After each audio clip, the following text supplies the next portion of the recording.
धन्यवाद प्रोफेसर बौद्ध जी। सर्वप्रथम महाकाणिक तथागत गौतम बुद्ध इस देश में नहीं पूरी दुनिया में मानवता के प्रेरणा स्रोत, वे जवान को जुबान, नारी को सम्मान, वंचितों को अधिकार, पशु से बड़ी जिंदगी जीने वालों को इंसान बनाने वाले बौद्ध सत्य बाबा साहब डॉक्टर भीमराव अम्बेडकर। प्रोफेसर काका जी का बहुत बहुत धन्यवाद। उन्होंने 500 रुपए हमारे संगीत की टीम को दिए हुए हैं। ये सब हमारे बच्चे हैं, हमारे इनके पिताजी हमारे मित्र हैं पुलिस में, और बेटा और बिटिया दोनों ही ये गीत सुनाते हैं। धन्यवाद। बहुत बहुत साधुवाद। आरक्षण के जनक छत्रपति साहू जी महाराज, सामाजिक क्रांति के अग्रदूत महात्मा ज्योतिबा फूले, बहुजन नायक मान्यवर साहब काशीराम, प्रथम महिला शिक्षिका माता सावित्रीबाई फूले और वो सभी बहुजन महापुरुष जिन्होंने मानव कल्याण के लिए अपना बलिदान दिया, मैं उन सभी के चरणों में कोट कोट नमन करता हूं। आज इस कार्यक्रम में मंच की शोभा बढ़ा रहे बहुत ही सम्मानित पूज्य भदंत कुमार कश्यप महाथेरो जी, इस कार्यक्रम में मंचासीन श्रद्धेय महेश चंद्रा जी, श्रद्धेय केशवदास जी, बहुत ही सम्मानित डॉक्टर लाखनलाल एक्स आई जी, डॉक्टर ज्योति वर्मा जी, प्रोफेसर सुनील कविया जी, प्रोफेसर शिव कुमार जी और श्रद्धेय बैजनाथ जी, एक्स सीओ वर्तना, और मेरे समक्ष बैठे हुए समाज के बहुत ही सम्मानित प्रबुद्धजन, प्रोफेसरगण और समाज के जागरूक मेरे भाई, आप सभी को मेरा हार्दिक जय भीम नमो बुद्धाय। आज से गोष्ठी, इस वर्कशॉप का जो आयोजन जिस उद्देश्य से किया गया है, उस पर हमारे कुछ विद्वान वक्तागणों ने यहाँ प्रकाश डाला है।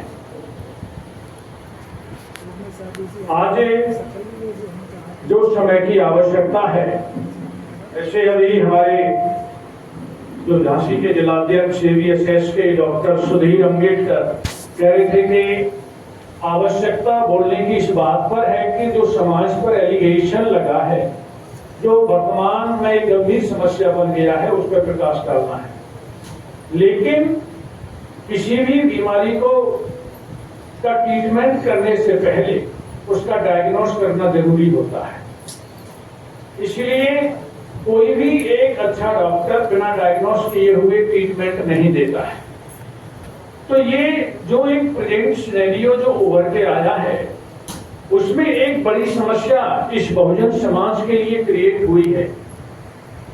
उस पर प्रकाश डालने से पहले ये आवश्यक है कि हमें संक्षिप्त रूप से इतिहास में जाना होगा। उसके बिना हम ऐसे बीमारी को समझ नहीं सकते, क्योंकि हमारे समझ और मंच दोनों पर बैठे हुए हमारे सभी साथीगण बहुत ही विद्वान हैं, काफी हद तक कुछ समस्याओं को समझते हैं, जानते हैं। लेकिन इसके साथ ही साथ मुझे ये अवसर और मौका दिया गया है, मुझे इटावा से बुलाया गया भाई प्रोफेसर ब्रजेंद्र बौद्ध जी के द्वारा। आज से 2 साल पहले BKD के सभागार में आया था। उस समय भी एक रिजर्वेशन पर बड़ा वर्कशॉप हुआ था। आज मुझे पुनः बुलाया गया, मैं उसके लिए आभार व्यक्त करता हूं। लेकिन साथियों, जो वर्तमान जो हालात और परिस्थितियां जो पैदा की गई हैं, उसके पीछे एक रीजन को समझना होगा।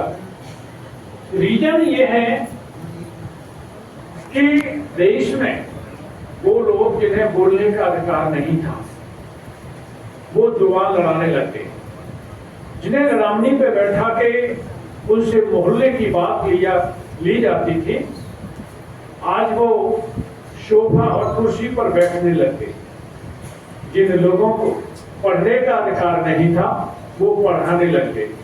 जिन लोगों के पास झोंपड़ी या रहने के लिए आवास नहीं हुआ करते थे, आज वो गाड़ी घोड़े और बंगले में रहने लगे। यही सामने वाले की पीड़ा है, यही कष्ट है, ये ईर्ष्या है, ये द्वेष है। तो आप लोगों को वो वही पहुंचाना चाहता है जहां से आपके महापुरुष और विशेष रूप से बाबा साहब डॉक्टर भीमराव अम्बेडकर अपना बलिदान देकर के आपको यहाँ तक पहुंचाए। क्योंकि वो नहीं चाहता कि आप कुर्सी पर बैठे, वो नहीं चाहता है कि आपके पास गाड़ी घोड़ा और बंगला हो, वो नहीं चाहता है कि आप उसके सामने नजर में नजर मिला करके बात करें, वो नहीं चाहता है कि आपकी जिंदगी सम्मान योग्य हो। इसीलिए उसे जब पीड़ा और कष्ट हुआ तो उसने उसका आधार तलाशा। आधार क्या है कि इसका कि ये इतना संपन्न हो गया, हमारे आंशिक विकास को वो हमारी संपन्नता समझ करके उस संपन्नता को बर्बाद करने के लिए उसने ये जाना कि इसके पीछे मात्र यदि कोई कारण है तो जो डॉक्टर अम्बेडकर इनको दे के गया है, जो शिक्षा, रोजी रोजगार में हक और अधिकार, ये उसके पीछे रीजन है। यदि हम इनसे शिक्षा का अधिकार और रोजगार का अधिकार छीन लेंगे तो ये दोबारा से एक टाइम खा करके 24 घंटे हमारी गुलामी करेंगे और बंधुआ मजदूर बन जाएंगे। ये दोबारा से पुनः हमारे गुलाम और बंधुआ मजदूर बन जाएंगे और दोबारा से वही स्थिति लाने के लिए, आपको गुलाम और बंधुआ मजदूर बनाने के लिए वो रात और दिन नागपुर की लैब में एक षड्यंत्रकारी नीति बनाता है। और उसका हर व्यक्ति, चाहे वो दिल्ली में बैठा हो, चाहे वो लखनऊ में बैठा हो, चाहे वो जुडिशरी में बैठा हो, चाहे वो प्रशासन में बैठा हो, चाहे वो गांव में बैठा हो, उसी नागपुर की खतरनाक पॉलिसी को अपने लोगों तक, जन जन तक पहुंचा करके समाज में भय भ्रम भ्रांति फैलाता और समाज में भय भ्रम भ्रांति फैला करके भगवान को परोस देता है। और यही कारण है कि हमारा ये भोला भाला समाज जब वो भय फैलाता है तो भयभीत हो जाता है, जब वो भ्रांति फैलाता है तो उसकी भ्रांति और बहकावे में आकर के उसकी बात मान लेता है। और वो ये जब भगवान को परोस देता है तो ये भोला भाला समाज सब कुछ भूल जाता है और उसके पीछे चलने लग जाता है। ये इसीलिए साथियों आज ये जो वर्कशॉप है इसलिए महत्वपूर्ण है कि मेरे सामने बैठा हुआ जो एक समाज है, ये वो समाज है जो समाज को सही दिशा दे सकता है और समाज की दशा को बदल सकता है। इसीलिए हमें सही डायग्नोस करना पड़ेगा उस बीमारी का। आज साथियों ये बात समझने की है कि 5000 ईसा पूर्व से लेकर के 1500 ईसा पूर्व तक, जिसे हम सिंध घाटी, मोहन हड़प्पा, जोधपुर की सभ्यता कहते हैं, इंग्लिश में उसे इंडस वैली कल्चर कहते हैं। ये जो इंडस वैली कल्चर थी उस समय 3500 सालों तक इस देश के मूल निवासी यानी आपके पुरखे, आपके पूर्वज देश के शासक थे, राजा महाराजा थे। ये बात समझ लेना चाहिए, उस समय न कोई छोटा था, न कोई बड़ा था, न कोई ऊंच था, न कोई नीच था। यदि था तो मानव और मानवता थी। इतनी उच्च कोटि की सभ्यता, रहन सहन, खान पान, समता, समानता, बंधुत्व, भाईचारा, जिसमें कोई भी विषमता और द्वेष भावना नहीं था। और उस उच्च कोटि की सभ्यता को कुछ आए हुए लोगों ने तहस नहस कर दिया।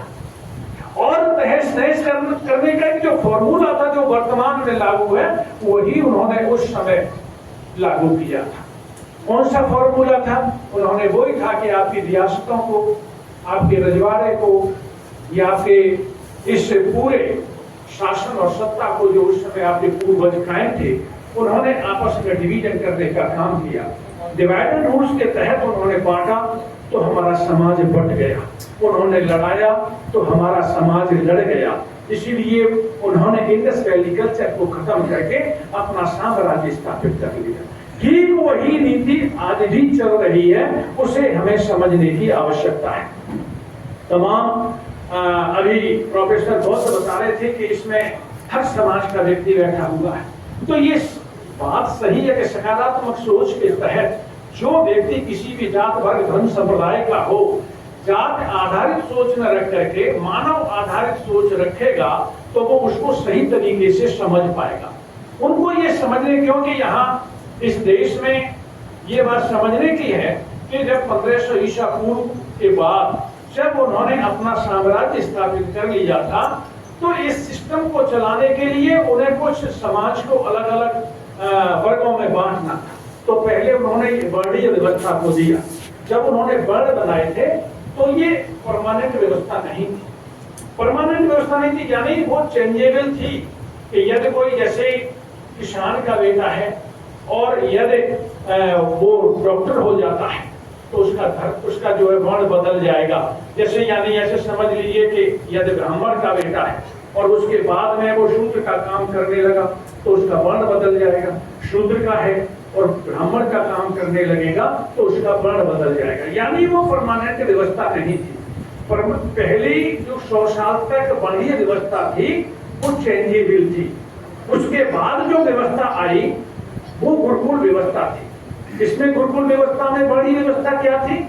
गुरुकुल व्यवस्था में मैं जो बात कह रहा हूं, ये बात मैं अपनी बात नहीं कह रहा, न मैं अपने महापुरुषों की बात कह रहा हूं। मैं उनका सबसे पुराना वेद जिससे वो कहते हैं ये हमारे भगवान ने लिखा था, वो ऋग्वेद की बात कर रहा हूं। मैं ऋग्वेद पर आधारित आपसे बात कर रहा हूं। यदि किसी को रेफरेंस चाहिए तो मैंने 20-22 पेज की एक किताब लिखी है, 5-6 किताब हैं, क्योंकि मैं लाना तो मैं चाह रहा था, मैंने 50,000 बांट दी, 2,000 अभी रखी थी, लेकिन जहां मेरा आवास है वहां 2.5 फुट पानी भरा हुआ था, एक कमरे में बाहर रहना इस समय।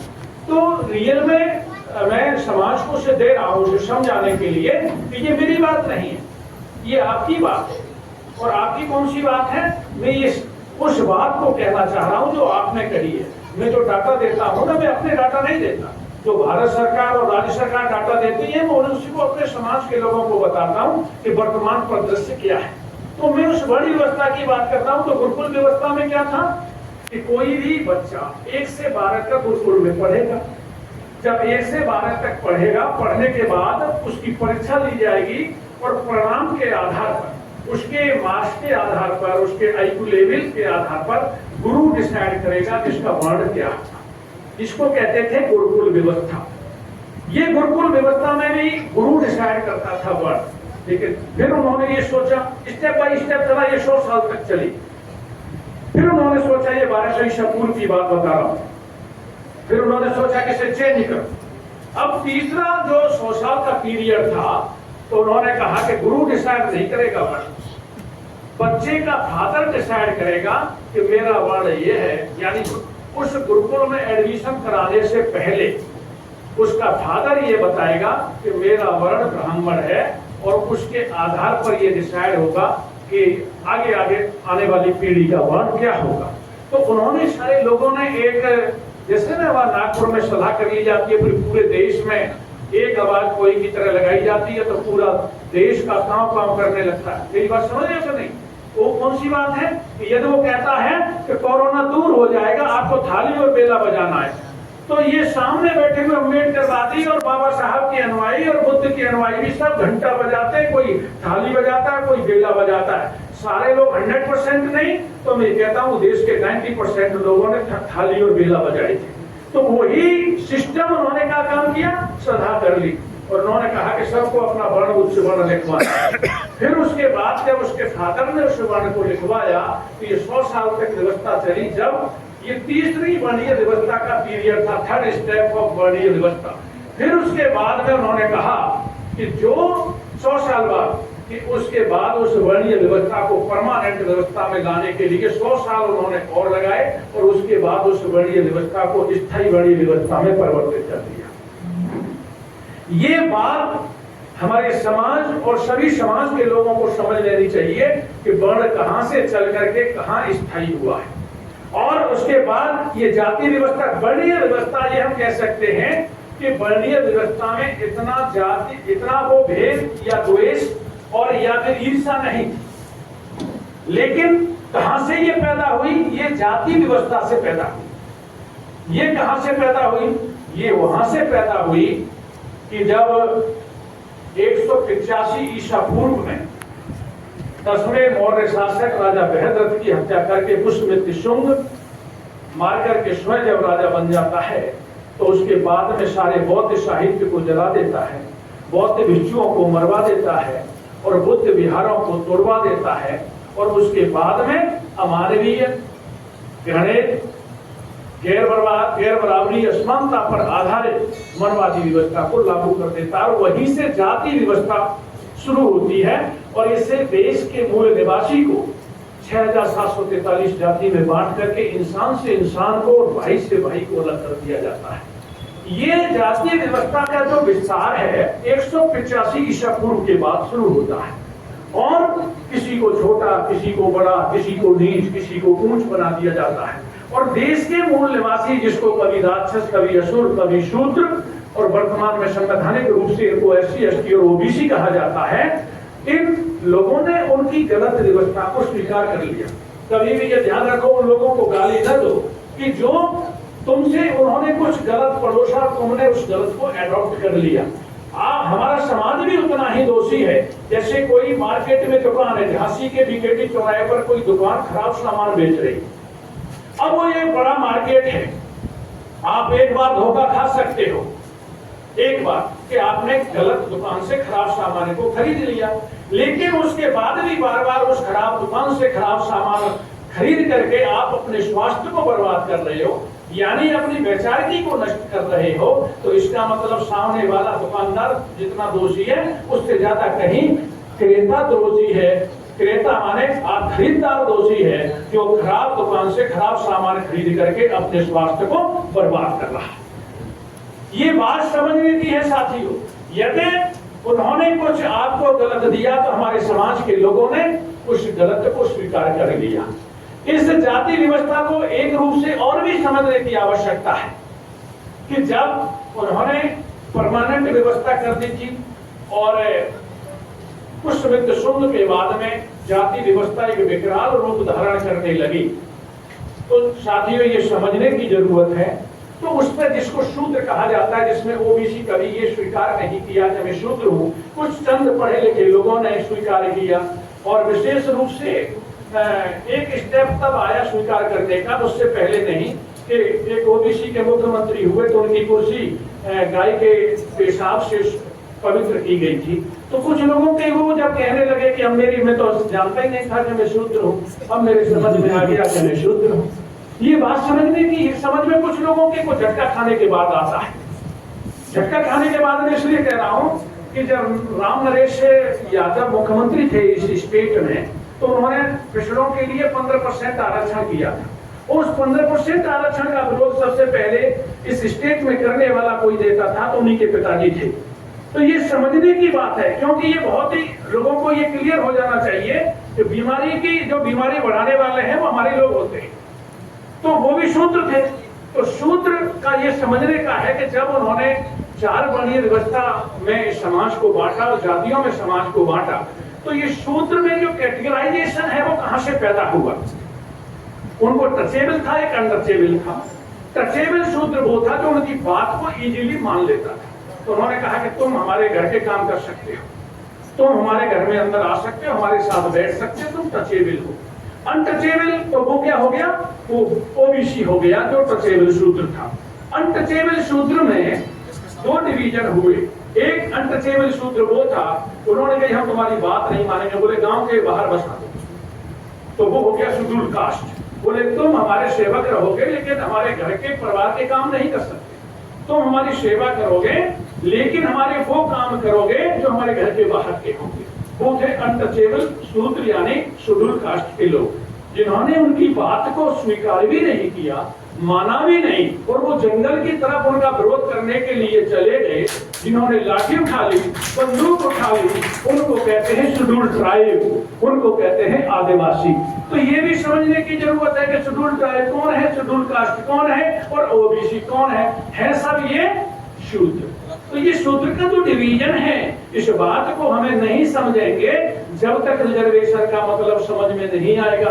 तो ये तो समझ में ये आया कि SC कौन है, ST कौन है, OBC कौन है, ये सब मिलाकर के इस देश के मूल निवासी हैं।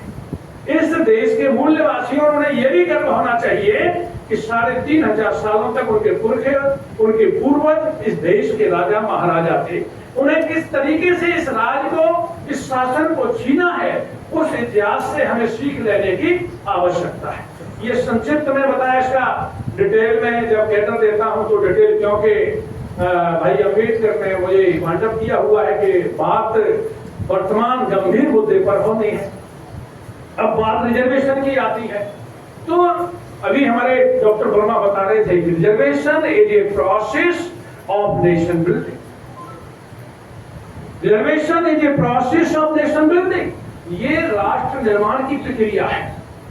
एक बार डॉक्टर अम्बेडकर से मुंबई में जर्नलिस्ट ने पूछा कि डॉक्टर अम्बेडकर आज से संघ के कुछ लोगों ने कह दिया ये राष्ट्रद्रोही है डॉक्टर अम्बेडकर। तो जर्नलिस्ट ने पूछा कि आपके ऊपर आरोप लगाया और आपने उसका स्टेटमेंट दिया, उसका काउंटर किया कि मैं देश का सबसे बड़ा राष्ट्रवादी, तो आप इसे कैसे जस्टिफाई करना चाहते हैं, प्लीज जस्टिफाई। तो पत्रकार से बाबा साहब पूछते हैं तो कहां से बिलोंग करते हो, तो कहीं शुरुआत में वो मुंबई के रूरल एरिया से बिलोंग करता। मैंने कहा ठीक है, एक चैन में आपको देता हूं जिसमें जैसे कहते हैं ना भैंस की सांकर होती, उसमें कड़ी कुछ कमजोर है। उससे फिर मैं आपसे ये कहूं कि इसमें चैन में कुछ कड़ी कमजोर है और इस पूरी चैन को मुझे मजबूत करके वापस कर दो, जिससे भी पूरी चैन मजबूत का मैं कहीं सही जगह इस्तेमाल कर सकूं। तो आप क्या करोगे? तो वो जर्नलिस्ट कहता है कि जो कमजोर कड़ी है मैं उन्हें रिप्लेस करके मजबूत कड़ी इसमें प्लेस करके, यानी पूरी चेन को मैं मजबूत कर सकता हूं, जो कहीं भी उसका बेटर यूटिलाइजेशन हो सकता है। यानी कि बाबा साहब कहते हैं ठीक उसी तरीके से जो इस देश का गरीब है, जिसे सदियों से उसके हक अधिकार से, शिक्षा से, रोजी से, रोजगार से, मानवीय अधिकारों से वंचित कर दिया गया, देश की मुख्य धारा से उसे अलग कर दिया गया, मैं ऐसे वंचित समाज को, कैसे वीकर सेक्शन को मैं मजबूत बना करके पूरे देश को मजबूत करके इस विश्व का गुरु बनाना चाहता हूं। मैं विश्व गुरु बनाना चाहता हूं भारत को, इसीलिए मैं गर्व से कह सकता हूं कि मैं सबसे बड़ा राष्ट्रवादी हूं। और जो इस देश के मूल निवासी को कमजोर बना करके इस देश को कमजोर बनाना चाहते हैं, वो अपने आप को राष्ट्रवादी कहलाने लायक नहीं है। इसलिए ये समझ लो सबसे बड़ा राष्ट्रवादी वो है जो गरीब को, वंचित को, दलित को, मजदूर को, मजलूम को, महिलाओं को एक समता, समानता, बंधुत्व, भाईचारे में बांध करके पूरे देश को मजबूत करके विश्व गुरु बनाना चाहता है, वो सबसे बड़ा राष्ट्रवादी है। बाबा साहब ने ऐसा उत्तर दिया उसको। और आज भी ये बात समझ लेने की है कि यदि इस अवधारणा से जो अपने आप को अलग अलग समझता है, वो अपने आप को राष्ट्रभक्त कहलाने लायक नहीं है। वो राष्ट्रभक्त पहली बात तो राष्ट्रभक्त है ही नहीं, क्योंकि उनका ये राष्ट्र था ही नहीं। जो इस देश में इंसान से इंसान को लड़ा करके, भाई से भाई को अलग करके, इस समाज को कमजोर करके, भारतीय समाज को कमजोर बना करके इस देश को कमजोर बनाना चाहता है, वो राष्ट्रभक्त या राष्ट्रवादी हो ही नहीं सकता है। अब बात आती है कि रिजर्वेशन जो प्रक्रिया है वो चली कहां से है, क्योंकि मैं संक्षिप्त में बात थोड़ा टच करते हुए आगे बढ़ूंगा। बात यदि पूरी कही गई तो लंबा समय लगता है कैडर में। तो रिजर्वेशन कहां से? तो ये जरूरी कुछ हमारे समाज के लोग ये भी कहते होंगे कि डॉक्टर अम्बेडकर ने शुरुआत की, उससे पहले आरक्षण था ही नहीं। ऐसा नहीं है, ऐसा भी नहीं है। इस देश में जब ब्रिटिश रूल आया तब कुछ चेंजेस आना शुरू हुआ। उससे पहले नहीं। कहते हैं कि हाँ भाई जो आक्रांताओं, जो भी विदेशी रूल हुआ है वो गलत था, ये बात सही है। लेकिन जब अंग्रेज आए तो यहाँ एक आमूलचूल परिवर्तन कुछ दिखे, जिसमें से 1882 में हंटर कमीशन आया। 1882 में जब हंटर कमीशन आया देश में, हंटर आयोग जिसको कहा गया, तो महात्मा ज्योतिबा फूले, माता सावित्रीबाई फूले और उनका संगठन इस देश में बड़े स्तर पर शिक्षा पर और वंचितों पर, सामाजिक परिवर्तन पर काम कर रहा। तो महात्मा ज्योतिबा फूले और उनकी सभी पूरी टीम उस हंटर कमीशन के सामने प्रस्तुत हुई और उन्होंने एक लिखित और मौखिक रूप से एक बड़ी डिमांड ये रखी कि देश में यदि कुछ करना है आपको, तो पहला उन्होंने डिमांड की कि देश में इक्वल एंड कंपलसरी एजुकेशन लागू होनी चाहिए। उन्होंने कही समान एवं अनिवार्य शिक्षा कानून आपको लागू करना चाहिए। दूसरी बात फूले साहब ने कही कि इस देश में आनुपातिक प्रतिनिधित्व, ये सबसे पहले फूले साहब ने हंटर कमीशन के सामने रखा कि आनुपातिक प्रतिनिधित्व यानी आरक्षण, जिसकी जितनी आबादी उसकी उतनी हिस्सेदारी इस देश में लागू होनी चाहिए, क्योंकि जब तक इस देश में डाटा कलेक्ट नहीं होगा, जब तक ये मालूम नहीं पड़ेगा कि किसकी कितनी आबादी है, उसका शैक्षिक, आर्थिक, सामाजिक उसका सिनेरियो क्या है, तब तक हम देश को डेवलप नहीं कर सकते। इसीलिए इस डाटा को कलेक्ट करके और उसके बाद समानुपातिक प्रतिनिधित्व इस देश में लागू होना चाहिए।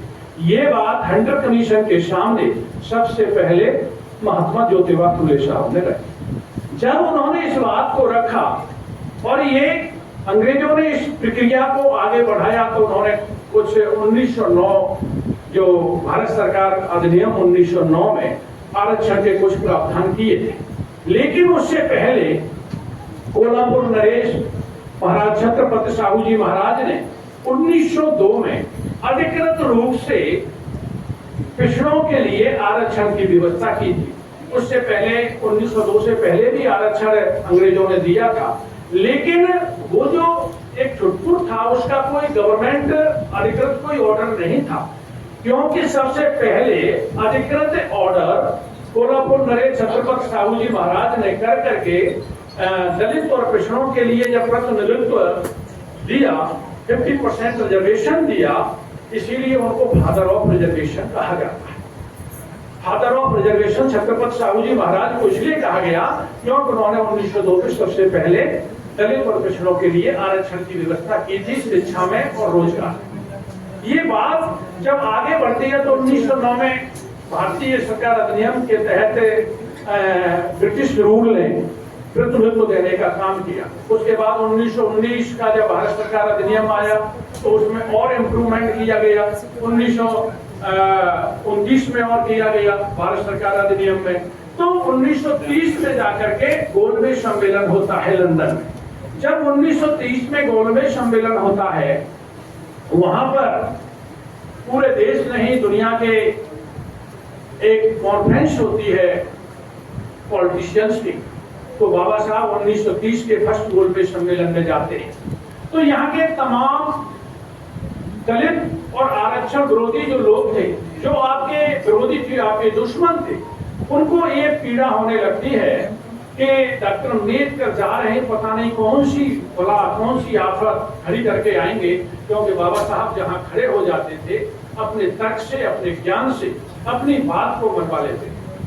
इसीलिए जब 1930 के फर्स्ट गोलमेज सम्मेलन में बाबा साहब जाते हैं और अपनी बात रखते हैं, तो बाबा साहब ने फर्स्ट गोलमेज सम्मेलन में भारत के मूल निवासी एसटी और ओबीसी की शैक्षिक, सामाजिक और राजनीतिक स्थिति, यानी उस समय का जो सिनेरियो था, उस सिनेरियो में क्या था कि इनका शिक्षा का क्या स्तर है, इनका सामाजिक क्या स्तर है, इनके सोशल ट्रीटमेंट इनके साथ क्या होता है और इनका पॉलिटिकल वहां की क्या हालात हैं, ये बाबा साहब ने पूर्ण रूप से उस फर्स्ट गोलमेज सम्मेलन में रखा। और उन्होंने ये भी रखा कि जो देश का मूल निवासी था, देश जिनका था, जो आज उसको पशु से बदतर ट्रीटमेंट उसके साथ होता है। हमें तालाब और जहां पशु पानी पी सकता है उस तालाब में हमारे समाज के लोगों को पानी नहीं पीने नहीं दिया जाता है। इस तरह की अनटचेबिलिटी है, इस तरीके का जाति भेद है। तो डॉक्टर अम्बेडकर ने जब फर्स्ट गोलमेज सम्मेलन में ये बात रखने के बाद लिखित मेमोरेंडम प्रस्तुत किया। उस लिखित मेमोरेंडम में बाबा साहब ने ये बात कही थी कि हमें क्या क्या चाहिए, बाबा साहब की डिमांड थी। उस डिमांड के अनुसार जब द्वितीय गोलमेज सम्मेलन 1931 में होता है, तो पहले वाले में नहीं, दूसरे वाले में गांधी जी पहुंच गए कि ये सब गड़बड़ कर देगा। तो डॉक्टर अम्बेडकर से मिस्टर गांधी ने कहा था, अरे डॉक्टर अम्बेडकर, जो तुम चाहते हो वही तो मैं चाहता हूँ। इन अछूतों के साथ में गलत न हो, छुआछूत न हो, मैं यही तो आंदोलन पूरे देश में चला रहा हूँ, तो मैं क्या जरूरत है ये सब अलग से करने की। तो बाबा साहब ने उस समय गांधी जी को एक जवाब दिया था। बाबा साहब ने गांधी जी से कहा था कि गांधी जी, माई और दाई में अंतर होता है। कभी दाई बच्चे की पीड़ा को, असली पीड़ा को नहीं समझ पाती है, लेकिन माई जिसने जन्म दिया है वो बच्चे की असली पीड़ा को समझ के और जब अपने आंचल से लगा लेती है और जब अपनापन बच्चे को लगता है तो वो बच्चा शांत हो जाता है, कितना भी क्यों नहीं रो रहा हो, ये पीड़ा है। तो बाबा साहब ने गांधी जी को जवाब दिया और 1931 के द्वितीय गोलमेज सम्मेलन में जब बाबा साहब ने बहुत ताकत के साथ उन्हें देश के वंचित समाज SC ST OBC को शैक्षिक और सामाजिक और राजनीतिक स्थिति पर परिदृश्य डाला और यहाँ पर हो रहे जुल्म, अत्याचार, दुराचार, व्यभिचार, अनाचार, अत्याचार, बलात्कार, जितनी घटना थी बाबा साहब ने उसको वहां प्रेजेंट किया तो पूरा सन्नाटा छा गया। और जो लोग भारत से गए थे अपनी भी बात रखे, दूसरे लोग वो भी बाबा साहब की बात को कहीं काउंटर नहीं कर पाए, क्योंकि जब रियल फैक्ट्स प्रस्तुत किए जाते हैं तो सामने वाला शांत हो जाता है। तो बाबा साहब ने वो रियल फैक्ट्स सेकंड गोलमेज सम्मेलन में प्रस्तुत किया और मांग की कि हमें क्या क्या चाहिए, एडिक्वेट रिप्रेजेंटेशन चाहिए, डबल वोट का राइट चाहिए। और बाबा साहब ने कहा हमें शिक्षा, रोजी रोजगार में हमें समानुपातिक हिस्सेदारी चाहिए। बाबा साहब ने जब इस मेमोरेंडम में दोबारा से पूरी बात को रखा, साथियों समझने की बात है, जब बाबा साहब गोलमेज सम्मेलन में जा रहे थे तो बाबा साहब का बहुत ही प्रिय बेटा राजरत्न एक लंबी बीमारी से ग्रसित होकर के जब उसकी मृत्यु हो जाती है और बाबा साहब के भाई जब उनको सूचना देते हैं कि तू लंदन न जा और राजरत्न नहीं रहा है, तो साथियों ये समझने की बात है कि बाबा साहब एकदम आसन रह जाते हैं कि बेटा नहीं रहा, लेकिन एक मिनट भर में वो अपने आप को संभालते हुए अपने बड़े भाई को जवाब देते हैं कि हे भाई, आज केवल एक बेटे की बात नहीं है, एक बच्चे की बात नहीं है, एक भाई की बात नहीं है, आज करोड़ों करोड़ों उस मेरे समाज के बेटों की, भाइयों का जिंदगी और अस्तित्व दांव पे लगा हुआ है। यदि मैं नहीं गया तो उनकी जिंदगी बर्बाद हो जाएगी और वो बेघर हो जाएंगे, उनकी बात रखने वाला वहां कोई नहीं होगा।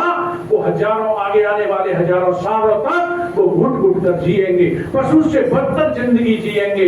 ये मेरे लिए बहुत बड़ी बात होगी, इसलिए मुझे जाना ही होगा। और बाबा साहब ने अपने बेटे की परवाह न करते हुए बाबा साहब लंदन में जाकर के आपकी आवाज बन के और बाबा साहब ने आपकी बात को रखा। और 1932 में जब कम्युनल अवार्ड मिला, कम्युनल अवार्ड में क्या था, एडिक्वेट रिप्रेजेंटेशन था, डबल वोट का राइट था। जब आपको जो बाबा साहब ने मांगा वो अंग्रेजों ने दिया तो यहाँ के कुछ लोगों को दर्द होने लगा। नर्मदा जेल में मिस्टर गांधी हंगर स्ट्राइक पर बैठ जाते हैं। जब गांधी जी भूख हड़ताल पर बैठ जाते हैं तो बाबा साहब कहते हैं कि गांधी जी, यदि ये भूख हड़ताल देश को आजाद कराने के लिए की होती तो मुझे गर्व होता, लेकिन आपने ये भूख हड़ताल देश के वंचित समाज के हक अधिकारों पर डाका डालने के लिए की है, इसीलिए मैं इससे बहुत दुखी हूं। आपकी ये हंगर स्ट्राइक देश के लिए नहीं है, आपकी ये हंगर स्ट्राइक मेरे समाज से हक अधिकार छीनने के लिए है। फिर भी बाबा साहब ने कहा कि यहाँ तो बहुत जीते आते हैं और जाते हैं, डॉक्टर अम्बेडकर इसकी परवाह नहीं करता है। लेकिन क्या हुआ, आताताई शक्तियों ने कमजोर वर्ग यानी दलित बस्तियों में आगजनी की घटना होने लगी। लोगों को, समाज के लोगों को मारा जाने लगा, पीटा जाने लगा, परेशान किया जाने लगा। और उसके बाद में बाबा साहब के ऊपर दुनिया से, पूरे देश से दबाव आने लगा कि नहीं, गांधी जी से आपको समझौता करना पड़ेगा। उदाहरण, गांधी जी की पत्नी कस्तूरबा गांधी बाबा साहब के पैर पकड़ लेती है। परिस्थिति जन्य बाबा साहब ने 24 सितंबर 1932 को पूना व्यक्त किया। जब 24 सितंबर 1932 को जब बाबा साहब से समझौता हुआ, बाबा साहब खुद ही 5 बजे जाकर के अहमदाबाद जेल में जाकर के गांधी जी से कहते हैं, बताइए आप क्या चाहते हैं। तब वहां जाकर के चर्चा होती है, उनकी पूरी टीम थी, बाबा साहब आपकी तरफ से अकेले थे। जब बाबा साहब से जब डिस्कस होता है तो उन्होंने कहा कि डॉक्टर अम्बेडकर, हम आपको डबल वोट का राइट नहीं दे सकते। इससे क्या होगा कि मेरा समाज बहुत पीछे चला जाएगा, समाज में हिंदुओं में एक विघटन हो जाएगा, एक बंटवारा हो जाएगा, संघर्ष हो जाएगा। तो ये डबल वोट का राइट क्या था कि जो आरक्षित सीटें होंगी उस पर आरक्षित वर्ग का यानी SC ST वर्ग का व्यक्ति अपना प्रतिनिधि चुनेगा और जहां सामान्य सीट होंगी उस सामान्य सीट पर भी सभी लोग यानी SC ST वर्ग के लोग भी वोट देकर के प्रतिनिधि बनाने का काम करेंगे। ये था डबल वोट का राइट। तो पूर्ण पैक्ट में आपका डबल वोट का राइट छिन गया, लेकिन उसमें जो सीटें थी 96 सीटें थी रिजर्व उस समय जो उन्होंने ब्रिटिश रूल ने किया था उनको बढ़ा करके 148 किया गया, 148 किया गया कि 148 सीट रिजर्व होंगी, कॉन्स्टिट्यूएंसी रिजर्व होंगी। और उसके साथ ही साथ जो बाबा साहब ने बार्गेनिंग कर सकते थे, जो ले सकते थे, उस हिस्सेदारी को शिक्षा में और रोजगार में भी हिस्सेदारी लेने का काम किया। ये पूना पैक्ट में था। तो पूना पैक्ट में जो समझौता हुआ वो उस समय भी कंप्लीटली इंप्लीमेंट नहीं हुआ। और जब बाबा साहब को जब संविधान बनाने का मौका मिल गया और बाबा साहब ने जो संविधान के अनुच्छेदों में जो SC ST OBC को जो अवसर प्रदान किए मुख्य धारा में जोड़ने के लिए, उन प्रावधानों का, उन अनुच्छेदों का, उन कानूनों का, उस रूल्स का भी कंप्लीटली इंप्लीमेंट नहीं हो पाया। ये बात हमारे समाज के लोगों को समझना होगा कि देश आजाद होने से पहले भी उन लोगों का अंग्रेजों पर इतना बड़ा दबाव और हस्तक्षेप था कि ये तय तो हो गया है, लेकिन उस पर तुम्हें उदासीनता दिखानी है, नीरसता दिखानी है, सक्रियता नहीं दिखानी है, उसे कंप्लीटली इंप्लीमेंट नहीं करना है। और यही कारण है कि केवल पॉलिटिकल रिजर्वेशन में जो आरक्षित सीट हुई देश आजाद होने से पहले, उन आरक्षित सीटों पर भी तो रिजर्व कैटेगरी का कैंडिडेट खड़ा हुआ, लेकिन उसके बाद शिक्षा में, रोजगार में उस समय भी पर्याप्त प्रतिनिधित्व नहीं मिल पाया। और जब बाबा साहब को संविधान बनाने का मौका मिला तो ये बात समझने की है कि जब संविधान सभा में बाबा साहब आरक्षित वर्ग के मुख्य धारा में जोड़ने के लिए जब बहस कर रहे थे, उनका प्रतिनिधित्व दिलाने के लिए एफर्मेटिव एक्शन की बात कर रहे थे डॉक्टर वर्मा, वो एफर्मेटिव एक्शन ये था कि इस देश का वंचित वो समाज जिसे सदियों तक जिसके साथ कास्ट बेस्ड हैरासमेंट हुआ है, यानी कास्ट बेस्ड हैरासमेंट हुआ है, अनटचेबिलिटी हुआ है और उसको शिक्षा से, रोजी रोजगार से वंचित कर दिया गया है, देश की मुख्य धारा से बहुत पीछे छोड़ दिया गया है, उनके साथ एफर्मेटिव एक्शन हो, यानी उन्हें शिक्षा के अवसर प्रदान किए जाएं, उनको रोजगार के अवसर प्रदान किए जाएं, उन्हें विशेष सहूलियत देकर के देश की विकास की मुख्य धारा से जोड़ने का कार्य किया जाए। ये कंप्लीटली एक एफर्मेटिव एक्शन था, यानी सकारात्मक कार्रवाई। ये सकारात्मक कार्रवाई कह सकते हैं इसको। जब ये बात बाबा साहब ने संविधान सभा में भी उठाई, आज मैं आप लोगों को बता दूं साथियों, देश में ऐसी कोई जाति नहीं है जिसे आरक्षण नहीं मिल रहा है। क्या कोई बताएगा जैसे कि साहब ये समाज है, फला वर्ग है जिसको आरक्षण नहीं मिल रहा? SC को मिल रहा है, ST को मिल रहा है, OBC को मिल रहा है, और जिन्हें सवर्ण कहते हैं उनको भी सबको मिल रहा है। ऐसा कोई जात वर्ग धर्म संप्रदाय का व्यक्ति नहीं है जिसको आरक्षण नहीं मिल रहा हो, लेकिन उसके बाद भी आरक्षण का विरोध, और जो सबसे ज्यादा खा गया वही करता है विरोध, जो सबसे ज्यादा खा गया वही करता है विरोध। इसका हमें जानना होगा कि सच्चाई क्या है। तो जो लोग ये कहते हैं कि इंदिरा साहनी वाले केस का जिक्र करते हैं डिसीजन का, उसे उस ढंग से पढ़ें।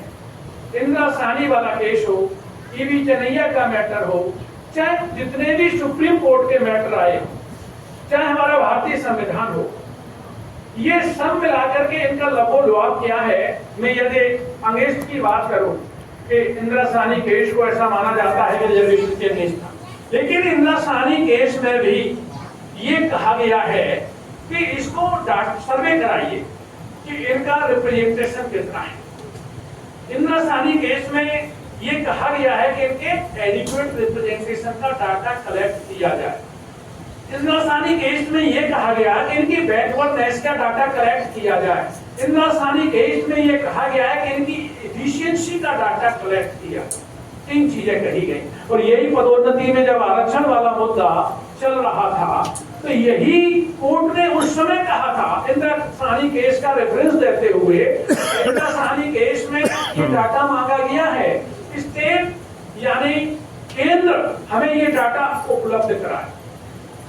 उसमें बीएसपी गवर्नमेंट थी, मिश्रा जी यहाँ से काउंसिल थे।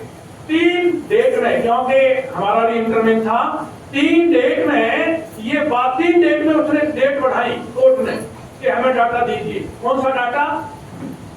रिप्रेजेंटेशन का डाटा, बैकवर्डनेस का डाटा और एफिशिएंसी का डाटा। यदि ये 3 डाटा आप देते हो कि आज भी ये बैकवर्ड है, यानी शैक्षिक, सामाजिक रूप से, आर्थिक रूप से आज भी क्या SC ST के लोग बैकवर्ड हैं? जानता वो भी है जो पूछ रहा था, जानता वो भी है जो पूछ रहा था, लेकिन उसे डाटा चाहिए था और रिपोर्ट। और उसने कहा कि हमें ये डाटा चाहिए कि क्या एफिशिएंसी तो नहीं प्रभावित होगी, हमें ये डाटा चाहिए कि क्या आज भी इनका एडिक्वेट रिप्रेजेंटेशन नहीं है। जानता वो भी था। कैसे जानता था? वो ऐसे जानता था, जहां वो बैठा था सुप्रीम कोर्ट में, वहां पर कोई भी SC ST का प्रॉपर एडिक्वेट रिप्रेजेंटेशन नहीं था। पूरी जुडिशरी में कोई एडिक्वेट रिप्रेजेंटेशन नहीं था। वो जानता है कि डिफेंस में कोई एडिक्वेट रिप्रेजेंटेशन नहीं था। अभी हमारे एक साथी बता रहे थे 97 7 की बात, 96 4 है वो। तो प्राइवेट सेक्टर में, सर्विस सेक्टर का 96% है। प्राइवेट सेक्टर में कोई रिजर्वेशन नहीं है, डिफेंस में कोई रिजर्वेशन नहीं है और हायर जुडिशरी में कोई रिजर्वेशन नहीं है। जहां पर देश का 1/4 बजट इन्वेस्ट होता है वहां कोई रिजर्वेशन नहीं है, ये वो भी जानते हैं। और जहां रिजर्वेशन दिया गया देश में, वहां का डाटा मैंने RTI के द्वारा 2015-16 में मांगा था और उसके बाद मैंने बाद में भी मांगा। मेरे पास है केंद्र और स्टेट के सब डाटा, हर विभाग का डाटा है। मैं उसका लबोलवाब ये है, यदि मैं प्रेजेंट करूं उसे, कि शेड्यूल कास्ट केंद्र में 8-9% ओवरऑल मिलाकर, और ओबीसी की स्थिति शेड्यूल कास्ट से और ज्यादा खराब है। अब इसको हमारे समाज के लोग करेंगे ऐसा क्यों है भाई, वो उसकी परसेंट ज्यादा है। रियल में ये है कि इस देश में अधिकार मिलते नहीं है, छीने जाते हैं। जिस कौम ने सैक्रिफाइस किया, जिस कौम ने हिस्सेदारी और अधिकारों की लड़ाई लड़ी, उसने कुछ पा लिया।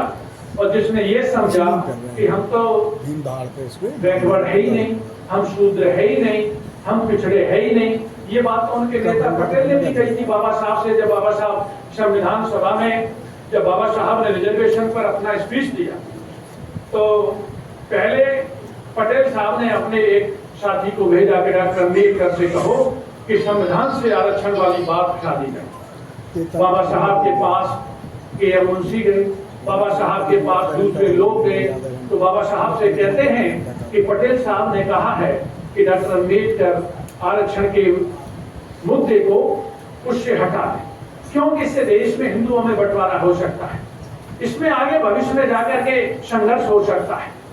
इसकी तमाम नेगेटिव थॉट उन्होंने बताए और ये भी बताया कि आज आप जिन लोगों के लिए दे रहे हो, उसके अलावा जो लोग बच जाएंगे भविष्य में वो भी लोग आरक्षण की मांग करेंगे, इससे विषमता पैदा होगी।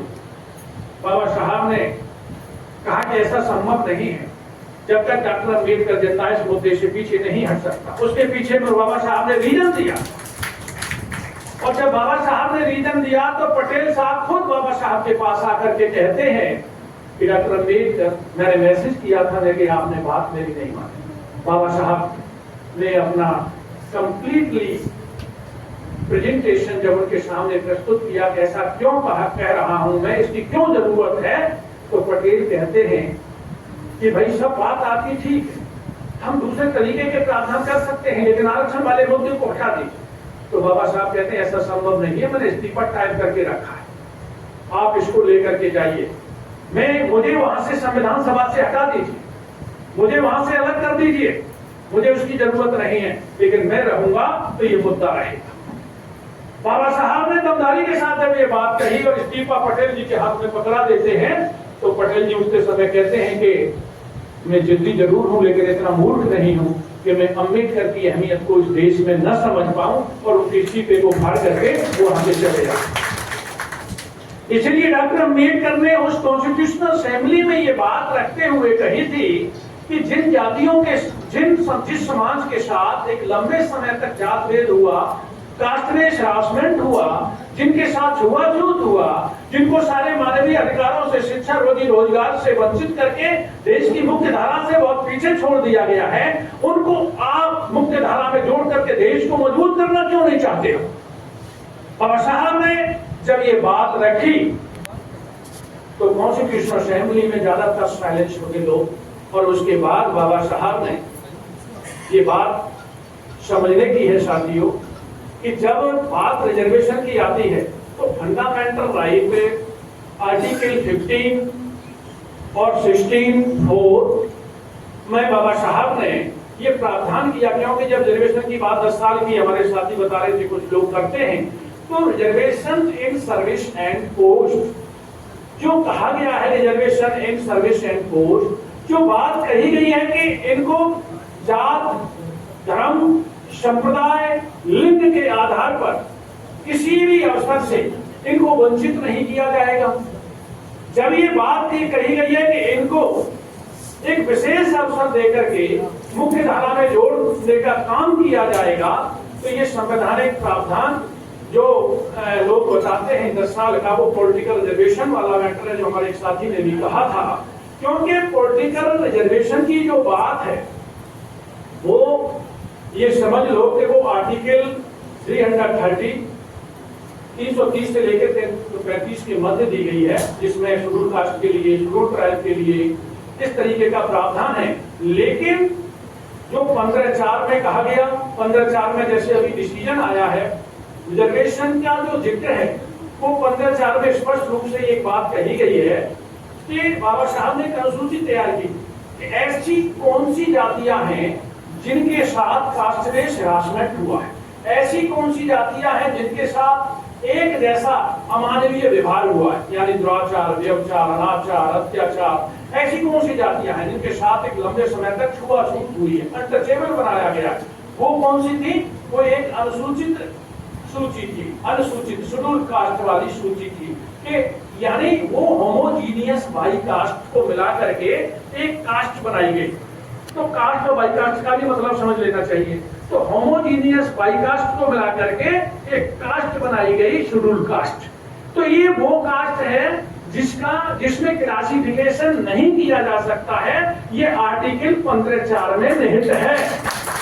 ये फंडामेंटल राइट है। आर्टिकल 15(4) इस बात को कहता है कि ये वो होमोजीनियस शेड्यूल कास्ट है जिसका डिवीजन नहीं किया जा सकता है। इसीलिए बेला एम त्रिवेदी कहती है कि जो ये डिसीजन है 1 अगस्त वाला, वो इंडियन कॉन्स्टिट्यूशन का वायोलेशन है, ये भारतीय संविधान का उल्लंघन है। क्योंकि 15(4) में ये ऑलरेडी दिया गया है कि शेड्यूल कास्ट की ये जो जातियां हैं, जो होमोजीनियस बाई कास्ट को इकट्ठा करके कास्ट बनाया गया है, इनको क्लासिफाइड नहीं किया जा सकता है। ये बात स्पष्ट रूप से कहा गया है। और शेड्यूल ट्राइब का भी मैटर, उसमें कुछ साथी कह रहे थे शेड्यूल ट्राइब नहीं है, शेड्यूल ट्राइब का भी मैटर है। अब उसमें आप कहो भील को, मीणा को अलग कर दो, भील को और मीणा को अलग कर दो, क्योंकि मैं सबसे ज्यादा दिक्कत शेड्यूल ट्राइब में मीणा से है, और वो भी राजस्थान के बीड़ा से है, क्योंकि कहीं न कहीं उसने संघर्ष किया है अधिकारों के लिए, हिस्सेदारी के लिए, तो उसने कुछ पाया है। तो शेड्यूल ट्राइब भी वो मैंने जैसा कि बताया था कि शेड्यूल ट्राइब तो वो जाति थी कि अन्याय अत्याचार के खिलाफ जिसने आवाज उठाई, और वो जंगल की ओर जाके भी वो लड़ती रही, और आज भी लड़ रही है, आज भी वो लड़ रही है। इसलिए उनको शेड्यूल ट्राइब, उनको भी बांटना चाहते हैं कि वो जातियां जो अपने हक, अधिकार और सम्मान के लिए लड़ती हैं, उनको अलग कर दो, उनको क्रीमी लेयर में ले आओ। तो हम तो ये पूछना चाहते हैं कि तो क्रीम बनी नहीं तो लेयर कहां से बनाओगे? क्रीम बनी नहीं तो लेयर कहां से बनाओगे? लेयर तो तब बनती है जब क्रीम बन गई हो। क्रीम तो तुम्हारे पास है, क्रीम तुम्हारे पास है। ये जो डाटा है ये भी आरटीआई का डाटा है। जो क्रीम है वो इस देश में समझने की बात है कि जो मैं बात कह रहा हूं वो क्रीम इनके पास कैसे है, क्योंकि इस देश में साथियों ये समझने की आवश्यकता है कि किसके पास कितना है। जब अभी हमारे साथी बात कर रहे थे सेंट्रल यूनिवर्सिटी की, सेंट्रल यूनिवर्सिटी में ये डाटा पर राज्यसभा में एक प्रश्न हुआ था और ये प्रश्न किया था सुखराम सिंह यादव कि उन्होंने कहा कि जो सेंट्रल यूनिवर्सिटी का जो रिप्रेजेंटेशन है वो क्या है। तो जो 42 सेंट्रल यूनिवर्सिटी हैं, ये प्रश्न है 1/1/2021 का, मैं उसका भी बता दूं, मेरे पास उसकी वो आरटीआई है। तो प्रोफेसर की स्ट्रेंथ सेंट्रल यूनिवर्सिटी की 42 यूनिवर्सिटी में 2507 है, जिसमें से 1505 जनरल है, 295 एससी है और 137 एसटी है और ओबीसी 378 है और ईडब्ल्यूएस 122 है और जो हैंडीकैप्ड है वो 70 है। ये कैटेगराइज ब्रेकिंग शेड्यूल है।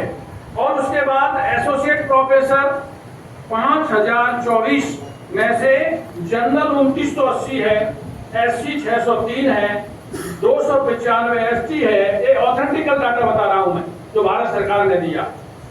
और ओबीसी 770 है, ईडब्ल्यूएस 243 है।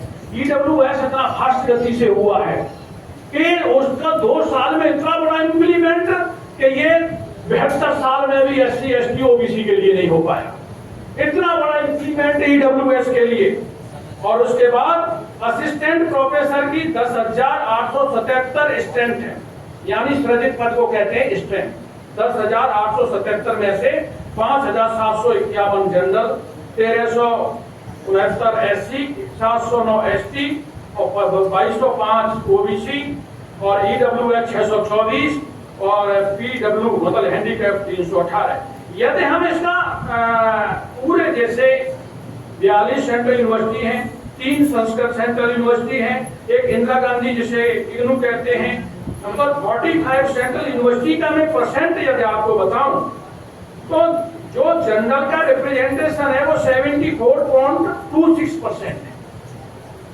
74.26%, यानी उसके बाद में एससी 9.4%, एसटी 5.4%, ओबीसी 10.7%।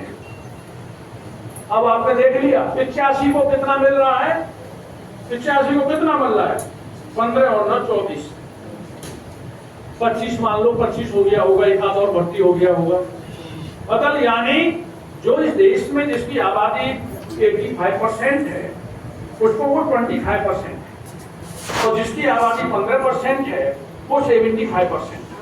कितना? 75%। ये अब इसके बाद में यदि हम बात करें जो देश की सबसे बड़ी सेवा होती है आईएएस, आईपीएस, आईएफएस, मेरे पास सारा डाटा है। यदि हम परसेंट में बता देते हैं उसको, एससी 7.5%, एसटी 3.8%, ओबीसी 15.9%। यदि हम इसका भी आंकलन निकाल लें तो 15 4 19 और 7 26, वही 25 या 26% और बाकी 74-75% आपका 15% वाले हैं। अब यदि इस बात को कहा जाता है जो हमारे अभी डॉक्टर सुनील अम्बेडकर ने उठाया कि एक एलिगेशन है, एक आरोप है कि ये समाज खा गया एससी का, तो हम तो ये कह रहे हैं कि शेड्यूल कास्ट ही नहीं, ओबीसी ही नहीं, संपूर्ण भारतीय समाज की जातियों में कौन किसका कितना खा गया, ये संपूर्ण सर्वे होना चाहिए। कौन किसका कितना खा गया, ये मीडिया भी निकाल रहे हमारी बात को। कौन किसका कितना खा गया, किसने कितना किसकी बेईमानी कर ली, किसने कितना किसकी हिस्सेदारी पर डांका डाल लिया, ये बात भारत में सर्वे होना चाहिए। यही बात इंदिरा साहनी ने कही और यही बात अभी जो निर्णय हुआ है, मैं तो अगेंस्ट निर्णय की बात कर रहा हूं, यही बात इन्होंने भी कही है कि बिना डाटा कलेक्ट किए हुए आप कोई भी काम नहीं कर सकते हो। यही बात पदोन्नति में आरक्षण वाले मुद्दे पर 2010 के निर्णय में कही गई थी। 2011 में जब आया उसमें भी यही बात कही गई थी कि आप डाटा कलेक्ट करिए, कौन किसका कितना खा गया। इस देश में मैं ये गारंटी देता हूं, मान्यवर साहब काशीराम 1585 की बात करते थे, लेकिन आपका ग्रोथ रेट थोड़ा फास्ट है। यदि आज रात ही जनगणना हो जाए जैसे बिहार में हुई थी, आप सबको मालूम है कितना वहां सवर्ण है और कितना SC ST OBC। ठीक उसी तरीके से मध्य प्रदेश में के कोर्ट में एक बात मैटर आया, कोर्ट ने कहा डाटा दीजिए, तो डाटा नहीं दिया गया, तो चीफ सेक्रेटरी को बुला करके पूरे दिन कोर्ट ने खड़ा रखा। तो पूरे दिन खड़ा रखा तो उसने कहा कि साहब 3 दिन चाहिए, हम आंकड़े देंगे। 3 दिन में उसने डाटा दिया। 3 दिन में जो डाटा दिया उसमें आपको बताऊंगा डाटा क्या था। चीफ सेक्रेटरी मध्य प्रदेश कहता है कि 87% मध्य प्रदेश में SC ST OBC है, मुसलमान को मिलाकर के 94.6% है। कितना? 94.6% SC ST OBC and minority, only 5.4% क्या है? सवर्ण है। ये क्या है? मध्य प्रदेश का डाटा है। बिहार का डाटा सबने जान लिया। MP सिंह गारंटी देता है कि जब भारत में जाति जनगणना हो जाएगी, रिसोर्सेस का सर्वे हो जाएगा, तो सबसे बड़ी बेईमान और सबसे बड़ा फ्रॉड निकल करके सामने आ जाएगा। इसीलिए भारत सरकार उस बेईमानी को छुपा करके बैठी। रोहिणी कमीशन 2017 में इसी सरकार ने बनाया। 2017 में रोहिणी कमीशन, 2023 में रोहिणी कमीशन ने भारत सरकार को रिपोर्ट सबमिट कर दी है। ये रोहिणी कमीशन क्या है? ये चाहते थे कि OBC में हम क्लासिफाइड कर दें, जितना क्रीमी लेयर तो अलग हो ही गया, 3 भागों में और बांट दे। 27 है तो 9 कर दे। उन्होंने कहा हमें 3 भागों में बांट करके 9 करना है। इसका मतलब समझ रहे हो आप? यही तो निर्णय SC पे आया है। इसको भी 3 भागों में बांटना चाहते हैं। OBC को 3 भागों में बांटने के लिए रोहिणी कमीशन बनाया। अब रोहिणी कमीशन ने उसको डीपली इन्वेस्टिगेट किया। मैडम, जब डीपली इन्वेस्टिगेट किया तो उसकी भी रिपोर्ट ये दबा करके बैठ गए। तो भाई यदि तुम ईमानदार हो तो रोहिणी कमीशन की जो रिपोर्ट आई है उसे सदन में तो रखो। सरकार का काम है, जो कमीशन बनाया जा रहा है इस पर पैसा खर्च नहीं होता है क्या? इस देश के लोगों का ही पैसा खर्च होता है। कुछ लोगों के दिमाग में रहती है कि जो पैसे वाले लोग हैं वो ही टैक्स भरते। मुझसे कई प्रश्न किए गए, छोटे मोटे पत्रकार होते हैं ना, वो भी कर लेते कि जब सब आप कारपोरेट के खिलाफ बोलते हो, उद्योगपति पूंजीपतियों के खिलाफ बोलते हो, वो देश को चला रहे हैं। तो मैं उनसे कहता हूं तुम्हें कितने पढ़े हो? तुम्हें मालूम है देश कौन चला रहा है?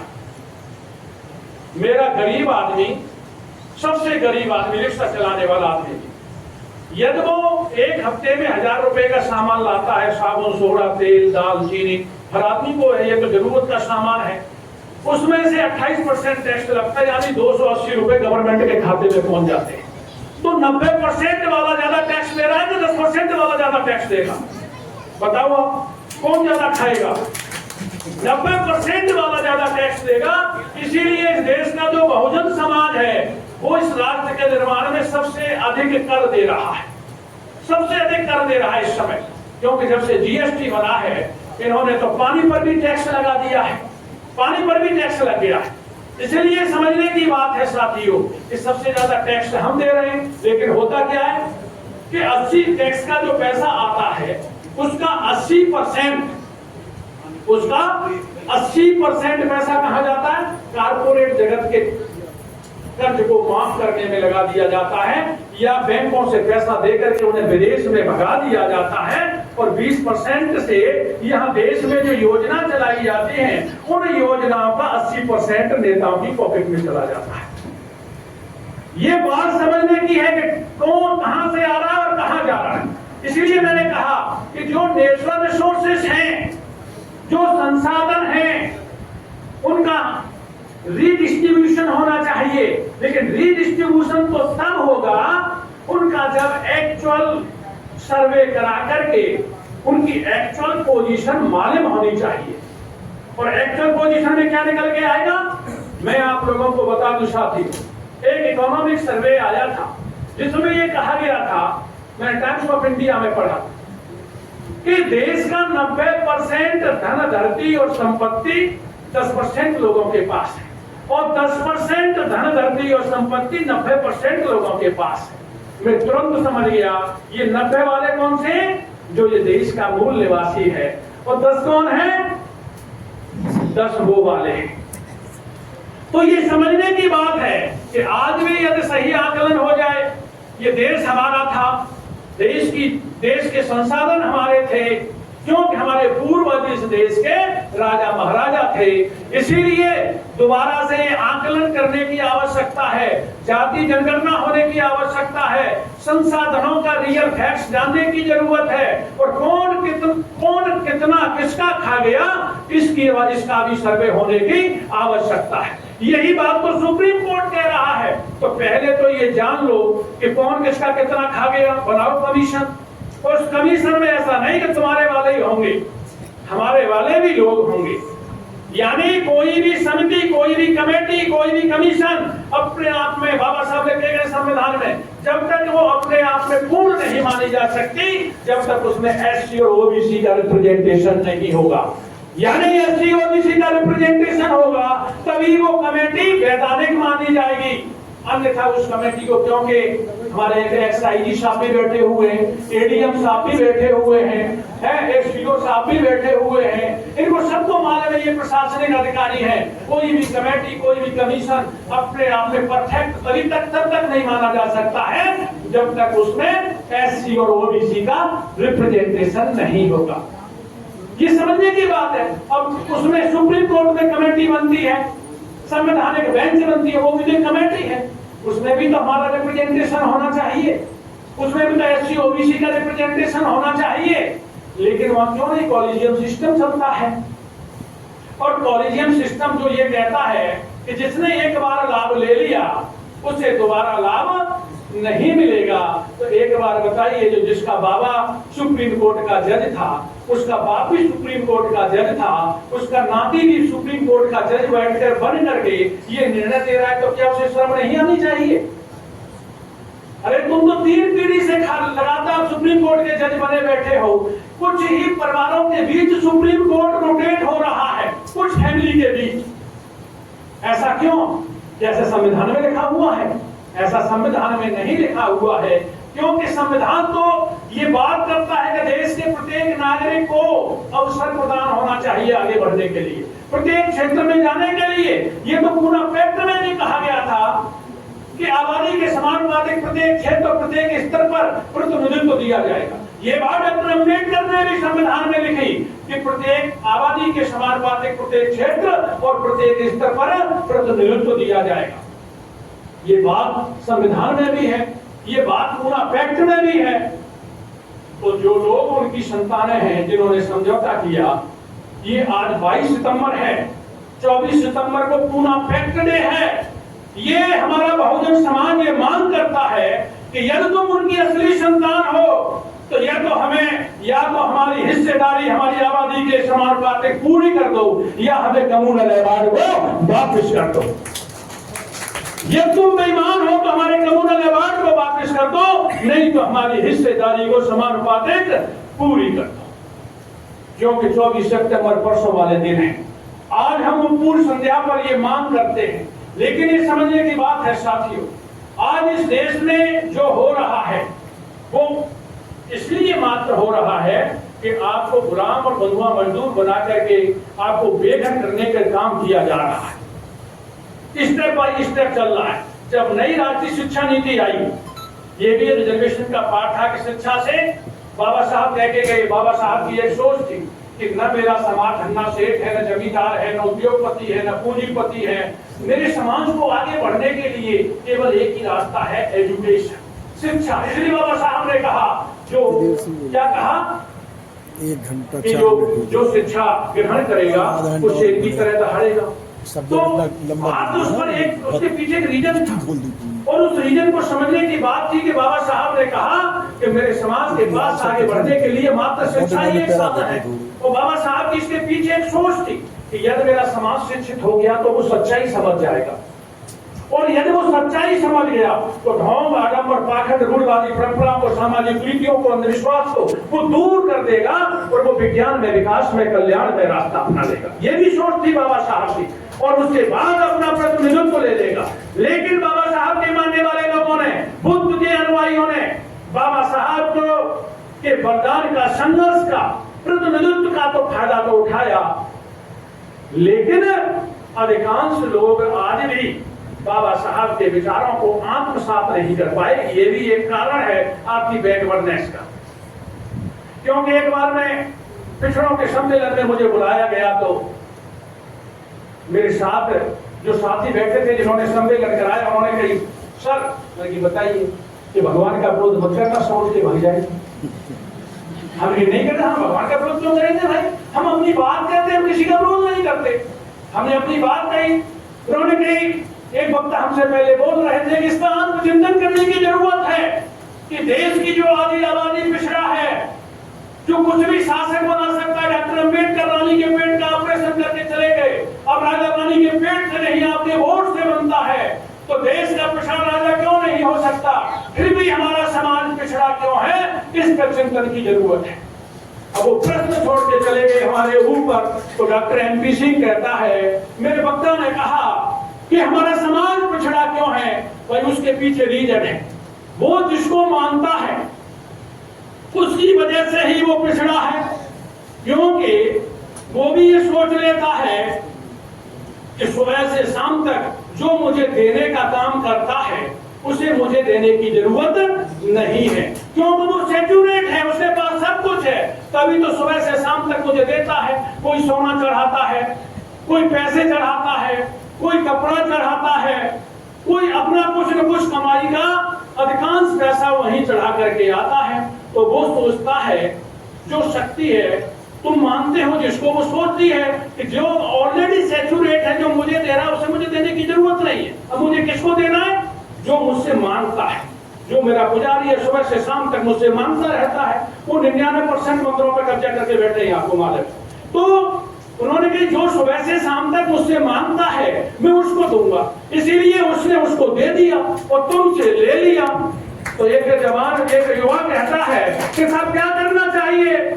हमने कहा उसको देना बंद कर दो, तभी तो वो समझेगा कि तुम्हें जरूरत है। ये तुम वहां जा रहे हो, मैं ये नहीं कहा कि तुम्हें नहीं मानना है, हमने कहा ये तुम वहां जा रहे हो तो चढ़ावा चढ़ाना बंद कर दो।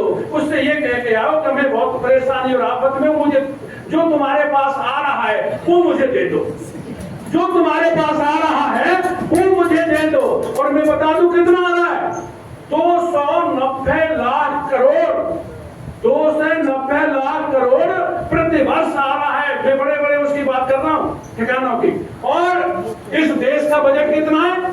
15 लाख करोड़, और आज कितना रहा है? 290 लाख करोड़। तो 290 लाख करोड़ को तुम ले लो, MP सिंह गारंटी देता है कि तुम गरीब नहीं रहोगे, पिछड़े नहीं रहोगे, तुम मांगने वाले नहीं, फिर तो देने वाले बन जाओगे, देने वाले बन जाओगे। तो तुम्हें क्या करना? ये कहा मैंने पिछड़ों के सम्मेलन में ये बात कही। हमारे पिछड़े समाज के भाई बैठे, उन्हें बताना चाहिए कि एक काम कर लो, क्योंकि हम किसी की आस्था को ठेस पहुंचाना नहीं चाहते। हम तो उस महापुरुष की संतानें हैं जो जिए और जीने के आधार पर काम किया। भाई जो जिसको मानता है वो माना। भाई ये जो आस्था है ना, ये पर्सनल मैटर है, ये पर्सनल मैटर है। ऐसा नहीं कि हमें कोई एक दल बताएगा कि हमें किसको मानना है किसको नहीं मानना है, कोई एक ठेकेदार बताएगा कि हमें किसको मानना है किसको नहीं मानना है। मैं तो अपने बहुजन समाज से कहता हूं, जो न माने आपको और आप न मानो उसके बाप को। बात सही है कि नहीं? जिसने हमें कुछ नहीं दिया हो हम क्यों माने उसको? जिसने हमारा सम्मान छीन लिया हो, जिसने हमारी शिक्षा छीन ली हो, रोजी रोजगार छीन लिए हो, जिसने हमें नीच बना दिया हो, हम क्यों माने उसको? हम नहीं मानेंगे उसको जिसने हमारा सब कुछ छीन लिया है, हम मानेंगे उसको जिसने हमें हमारा सब कुछ दिया है। वो कौन है? वो है डॉक्टर भीमराव अम्बेडकर, जिसने हमें हमारा सब कुछ लौटाया है, सम्मान लौटाया है, शिक्षा लौटाई है, रोजी रोजगार लौटाया है। जिसने डॉक्टर अम्बेडकर को पढ़ लिया, ये मानो उसने फूले साहू पेरियार को पढ़ लिया, जिसने डॉक्टर अम्बेडकर को जान लिया, ये मानो जिसने बहुजन सभी महापुरुषों को जान लिया। क्योंकि बाबा साहब ने तो सभी बहुजन महापुरुषों को पढ़ा, जाना, समझा और माना। और बाबा साहब ने 170 देशों के संविधान को पढ़ा, समझा और जाना। और इतना सब कुछ जानने समझने के बाद उस महामानव डॉक्टर भीमराव अम्बेडकर ने आपके सम्मान के लिए, आपके विकास के लिए, आपकी उन्नति के लिए, आपकी हिस्सेदारी के लिए जो हो सकता था वो मैक्सिमम आपको देने का काम किया है। इसीलिए जिसने हमें सब कुछ दिया है हम उसको मानेंगे, और जिसने हमारा सब कुछ छीन लिया है हम उसको कतई नहीं मानेंगे। ये बात हमारे बहुजन समाज को जान लेनी चाहिए। और साथियों, मैं ये बता देना चाहता हूं, ये जो डिवाइड एंड रूल्स की पॉलिसी है हमें इसको समझना होगा। अभी जो सुप्रीम कोर्ट का जो ऑर्डर है, ये ऑर्डर आया नहीं है, ये जो आदेश हुआ नहीं है, ये आदेश कराया गया है। इस पर डॉक्टर सुधीर अम्बेडकर ने थोड़ा सा प्रकाश डाला था भागवत जी का नाम लेकर के। तो ये समझ लो कि ये ऑर्डर हुआ नहीं, ये कराया गया है। क्योंकि उन्होंने कहा 400 प्लस दे दो, हम संविधान बदल देंगे। मैं थोड़ी कह रहा हूं, उन्हीं के सांसद चिल्ला रहे थे, बनारस वाला, अयोध्या वाला चिल्ला रहे थे कि नहीं कि हमें 400 प्लस दे तो हम संविधान बदल देंगे। 400 प्लस आई नहीं तो क्या हो गया? इन्होंने कहा बात अब ऐसे नहीं ऐसे हो जाएगी। तो इन्होंने कहा सुप्रीम कोर्ट से कि ये ऑर्डर कर दो। कितना लंबित ऑर्डर था, टीवी चेन्नैया ने साफ मना कर दिया था कि आर्टिकल 54 के तहत ये होमोजीनियस कास्ट है, इसका डिवीजन नहीं किया जा सकता है। ये मैटर उस समय भी था, और ये इंदिरा सानी में भी कहा गया कि ये होमोजीनियस कास्ट है, इसका डिवीजन नहीं किया जा सकता। उसके बाद ये भी समझने की बात है, जब ये ऑर्डर हुआ, जब होमोजीनियस कास्ट है, डिवीजन नहीं किया जा सकता है, तुम्हारे अधिकार क्षेत्र में भी नहीं है बांटना, तुम्हारे अधिकार क्षेत्र में भी नहीं है। पार्लियामेंट में रूल पास होगा, राष्ट्र अध्यक्ष उस पर फाइनल मोहर लगाएगा, तब कुछ आगे प्रक्रिया होती है, वो भी सीमित दायरे में है। लेकिन तुम्हारे जब अधिकार क्षेत्र में नहीं है तो तुमने डिवीजन का अधिकार कैसे किसको दे दिया? तुम्हें डिवीजन का राइट ही नहीं है। सबसे बड़ी बात, जिसको राइट नहीं है वो जुडिशरी अधिकार परीक्षा समझनी होगी आपको, ऐसा क्यों कर रही है। इसीलिए साथियों, ये इसलिए कि करवाया गया कि ये अब इन्हें ऐसा लग रहा है कि देश की आताताई शक्तियों को परास्त करने के लिए शेड्यूल कास्ट की जो जागरूक कास्ट है वो इसमें यूनिटी डेवलप करके हमारे सामने खड़ी हो गई है। अब इसका डिवीजन कर दो। तो उन्होंने इसको डिवीजन करने के लिए जब बात कही, 1 अगस्त का जब निर्णय आया, तो मैंने 2 अगस्त को ही कह दिया था अपने प्रेस नोट्स में, सावधान हो जाओ, विघटनकारी शक्तियां सक्रिय हो गई हैं। मैंने एक लाइन बोली अपने सबसे पहले, मंच और मेरे सामने बैठे हुए प्रबुद्ध जन समझ लें, मैंने कहा सावधान, विघटनकारी शक्तियां सक्रिय हो गई हैं। एक लाइन मैंने बोला। तो ये समझने की हमारे समाज को भी जरूरत है। मैंने समाज को समझाया कि यदि एक शेड्यूल कास्ट की जाति से नफरत है कि आगे बढ़ गई, तो एक बात बताइए, प्रोफेसरों के पदों पर, हाई पोस्ट पर, मेरे पास आरटीआई का डाटा है, 80% उन्होंने एनएफएस किया है। उच्च पदों को 80% एनएफएस किया है। तो 80% में उस जाति को नहीं देते जिससे तुम्हें लग रहा है ये ज्यादा खा गई, तो उनको दे देते जिनके लिए तुमने 1 अगस्त को ऑर्डर करवाया है। उनको क्यों नहीं दिया? क्या वो योग्य नहीं थे? उन जातियों को दे देते जो गैर समाज दलित जातियां हैं, उनको 80% एनएफएस करने की कहां जरूरत थी? लेटर भर्ती में not a single SC OBC नहीं है। लेटर भर्ती में कुछ आईएएस बना दिए होते, उनको प्राइवेट सेक्टर में कुछ हिस्सेदारी दे दिए होते, 1-2 हाई जुडिशरी में जज बना दिए गए होते, डिफेंस में 1-8 कर्नल और जनरल बना दिए होते, और उसके बाद में इस देश जहां से चलता है राष्ट्रपति भवन, देश जहां से चलता है पीएमओ प्रधानमंत्री कार्यालय, देश जहां से चलता है विभिन्न मंत्रालयों के सचिवालय, वहां भी उनके कुछ लोग बैठा दिए होते। लेकिन वहां पर तुम्हारा भी नहीं, हमारा भी नहीं, वह कोई भी नहीं है। तो एक बात बताइए साथियों, तुमसे कोई उनका प्रेम नहीं है, तुमसे कोई उनका अपनापन नहीं है, ये समूचे आरक्षण को खत्म करने का एक बड़ा षड्यंत्र है। समूचे आरक्षण को खत्म करने का एक बड़ा षड्यंत्र है 1 अगस्त 2024 का निर्णय। इसीलिए ये बात हमारे उन साथियों को समझना होगा जो इस चक्कर में है कि चमार का कटेगा और हमें मिलेगा। मुझे ये बात नहीं बोलनी चाहिए, लेकिन मैं स्पष्ट रूप से कह रहा हूं कि उन्हें वो ये भ्रम और भ्रांति में है कि इसका कटेगा और हमें मिलेगा, न तो उसका कटेगा न तुम्हें मिलेगा। ये समूचे आरक्षण को खत्म करके तुम्हें बेघर और बर्बाद कर देंगे। इसके अलावा कोई षड्यंत्र नहीं है। यदि तुम्हें देना ही होता तो अब तक देश आजाद हुए कितने साल हो गए, तुम्हें अब तक क्यों नहीं दिया? 40 लाख बैकलॉग है SC ST का, 40 लाख बैकलॉग है। स्पेशल ड्राइव रिक्रूटमेंट निकाल के क्यों नहीं उन जातियों को भर देते हो जिन्हें तुम समझ रहे हो कि आवश्यकता है? क्यों नहीं भर दिया? लेकिन नहीं दिया गया।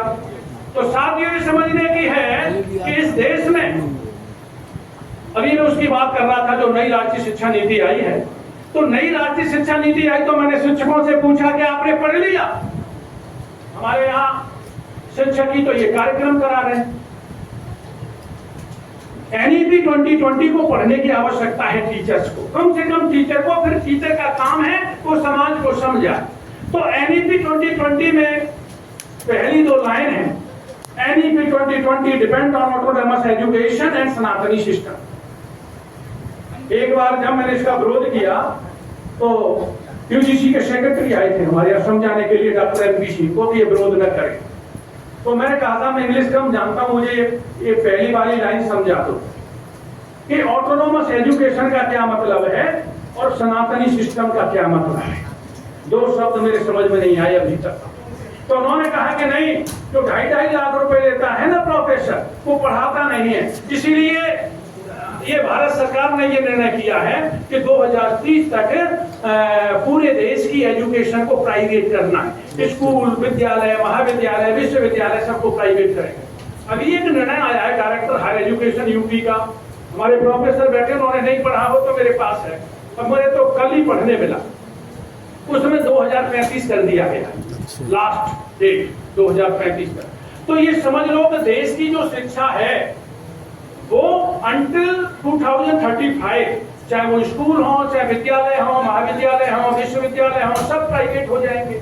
और फिर जियो जैसा प्लान अभी चलेगा बीच में कुछ, जियो वाला प्लान मालूम है क्या? नहीं। यदि उन्हें BSNL सरकारी वाला बंद कराना था तो उन्होंने क्या काम किया? जियो ने अपने वाला फ्री कर दिया। तो सबने BSNL सिम बंद करके और उनके टावर भी ऐसे कर दिए कि काम ही नहीं करे। लोग बोले टावर भी खराब और ये महंगा भी है, जियो वाली सिम ले ली सामने। और जब जियो वाली ले ली तो क्या होगा फिर? अब प्लान क्या चल रहा है? जियो वाला प्लान सबसे महंगा हो गया और अब BSNL को लोग तड़प रहे हैं, BSNL कहाँ गया? तो क्योंकि BSNL तुमने बंद करा दिया। इसी तरीके से क्या होगा कि सरकारी स्कूल वो कहेंगे कि प्राइवेट में पढ़ाओगे तो चलो फीस हम तुम्हारी भर देंगे, तो सारे सरकारी से निकाल के प्राइवेट में कर देंगे। तो बेसिक में सबसे ज्यादा स्ट्रेंथ है COBC की, वो सब बेघर हो जाएगा टीचर। और जब सरकारी में चला जाएगा प्राइवेट में तो तुम्हारे में क्या होगा? एजुकेशन इतनी महंगी होगी कि हमारी और आपकी इतनी क्षमता नहीं होगी कि हम अपने बच्चों को पढ़ा पाए। यानी शिक्षा से दूर कर दिया जाएगा, क्योंकि शिक्षा, दूसरा शब्द लिखा है उसका, शिक्षा सनातनी सिस्टम पर आधारित हो। सनातनी सिस्टम में आपको पढ़ने का अधिकार ही नहीं, सनातनी सिस्टम में आपको पढ़ने का अधिकार ही नहीं है। तो शिक्षा से आपको विरत कर दिया गया, अलग कर दिया गया। क्योंकि डॉक्टर अम्बेडकर एक ही तो हथियार देके गए, शिक्षा। और शिक्षा की बदौलत आप बोलने लगे, दहाड़ने लगे। शिक्षा की बदौलत आप पे गाड़ी घोड़े बंगला हो गए। शिक्षा की बदौलत आप पे कुर्सी हो गई। तो आपकी कुर्सी छीनने के लिए, आपकी जुबान छीनने के लिए, आपका गाड़ी घोड़ा बंगला छीनने के लिए उन्होंने शिक्षा छीनने का षड्यंत्र कर दिया। क्योंकि उसके बाद सेकंड स्टेप लिखा है, closing and merging policy education. ये तो आप बेसिक वाले टीचर बैठे हो तो जानते होंगे, गौतम जी बैठे हैं, कुछ 5-4 टीचर बेसिक के आए जालौन से, संत कुमार जी, ये सारे लोग, और यहाँ से भी लोग होंगे झांसी के भी बेसिक में। क्लोजिंग एंड मर्जिंग उन्होंने क्या काम किया? जिसमें स्टूडेंट नंबर कम है वो 4-5 विद्यालय पर इकट्ठा करके कंपोजिट स्कूल बना। कितने बन गए गौतम जी अब तक? काफी बढ़ गए। तो उन्होंने क्या काम किया कि स्कूलों को बंद करने के लिए 4-5 विद्यालय खत्म करके एक कंपोजिट स्कूल बना दिया, 4 को बंद कर दिया। अब गांव में जब स्कूल होता है तो बच्चा पढ़ने नहीं जाता है, और 5 किलोमीटर दूर गांव में होगा तो हमारे समाज का व्यक्ति जो गरीब है वो पढ़ने भेजा जाता नहीं, भेज पाएगा। तो क्या होगा, शिक्षा आपसे खत्म हो जाएगी। तो अभी तो मर्जिंग एंड क्लोजिंग पॉलिसी चल रही है, मर्जिंग एंड क्लोजिंग, और उसके बाद सेकंड स्टेप में ये होगा कि शिक्षा को प्राइवेट कर दिया जाएगा और देश के बहुजन को शिक्षा से वंचित कर दिया। ये ऐसा सिस्टम होगा। अब उस सिस्टम, शिक्षा से दूर हो गई, रोजगार को खत्म करना है। तो रोजगार खत्म करने के लिए उन्होंने क्या षड्यंत्र किया, उन्होंने जितने भी सरकारी विभाग थे उनको सब बेच दो, प्राइवेट कर दो। डॉक्टर अम्बेडकर कहते थे उसी समय, संविधान में निहित है कि जो public sector and government sector के डिपार्टमेंट है वो इस आधार पर प्राइवेट हैंड नहीं किए जा सकते, वो लॉस एंड प्रॉफिट के आधार पर उनको प्राइवेट हैंड नहीं किया जा सकता। यानी उनको लाभ और हानि के आधार पर अडानी अंबानी को नहीं बेचा जा सकता है, ये समझने की बात है। लेकिन क्योंकि बाबा साहब ने कहा, क्योंकि ये देश के नागरिक को जीविका देने का एक माध्यम है, एक तरीका है, एक साधन है। देश के नागरिक को जीविका देने का साधन है और किसी को भी किसी की जीविका छीनने का अधिकार नहीं है। इसीलिए गवर्नमेंट और पब्लिक सेक्टर के डिपार्टमेंट को प्राइवेट हैंड ओवर नहीं किया जा सकता। लेकिन आरटीआई के डाटा के अनुसार 25 पब्लिक एंड गवर्नमेंट सेक्टर के डिपार्टमेंट को प्राइवेट हैंड इस वाली सरकार ने किया है, इस वाली सरकार ने। उससे पहले तो नरसिम्हा राव ने शुरुआत तो की थी, लेकिन इतना बड़ा भारी भरकम नहीं, कम वो भी नहीं है। अभी कल मैंने पढ़ा कि कांग्रेस के जनरल सेक्रेटरी वेणुगोपाल इस बात को कह रहे हैं कि ये तो कांग्रेस के एजेंडे में है आरक्षण को खत्म करना, जब हमारी सरकार बनेगी तो हम आरक्षण को खत्म कर देंगे। अब मेरी बात समझ में नहीं आई।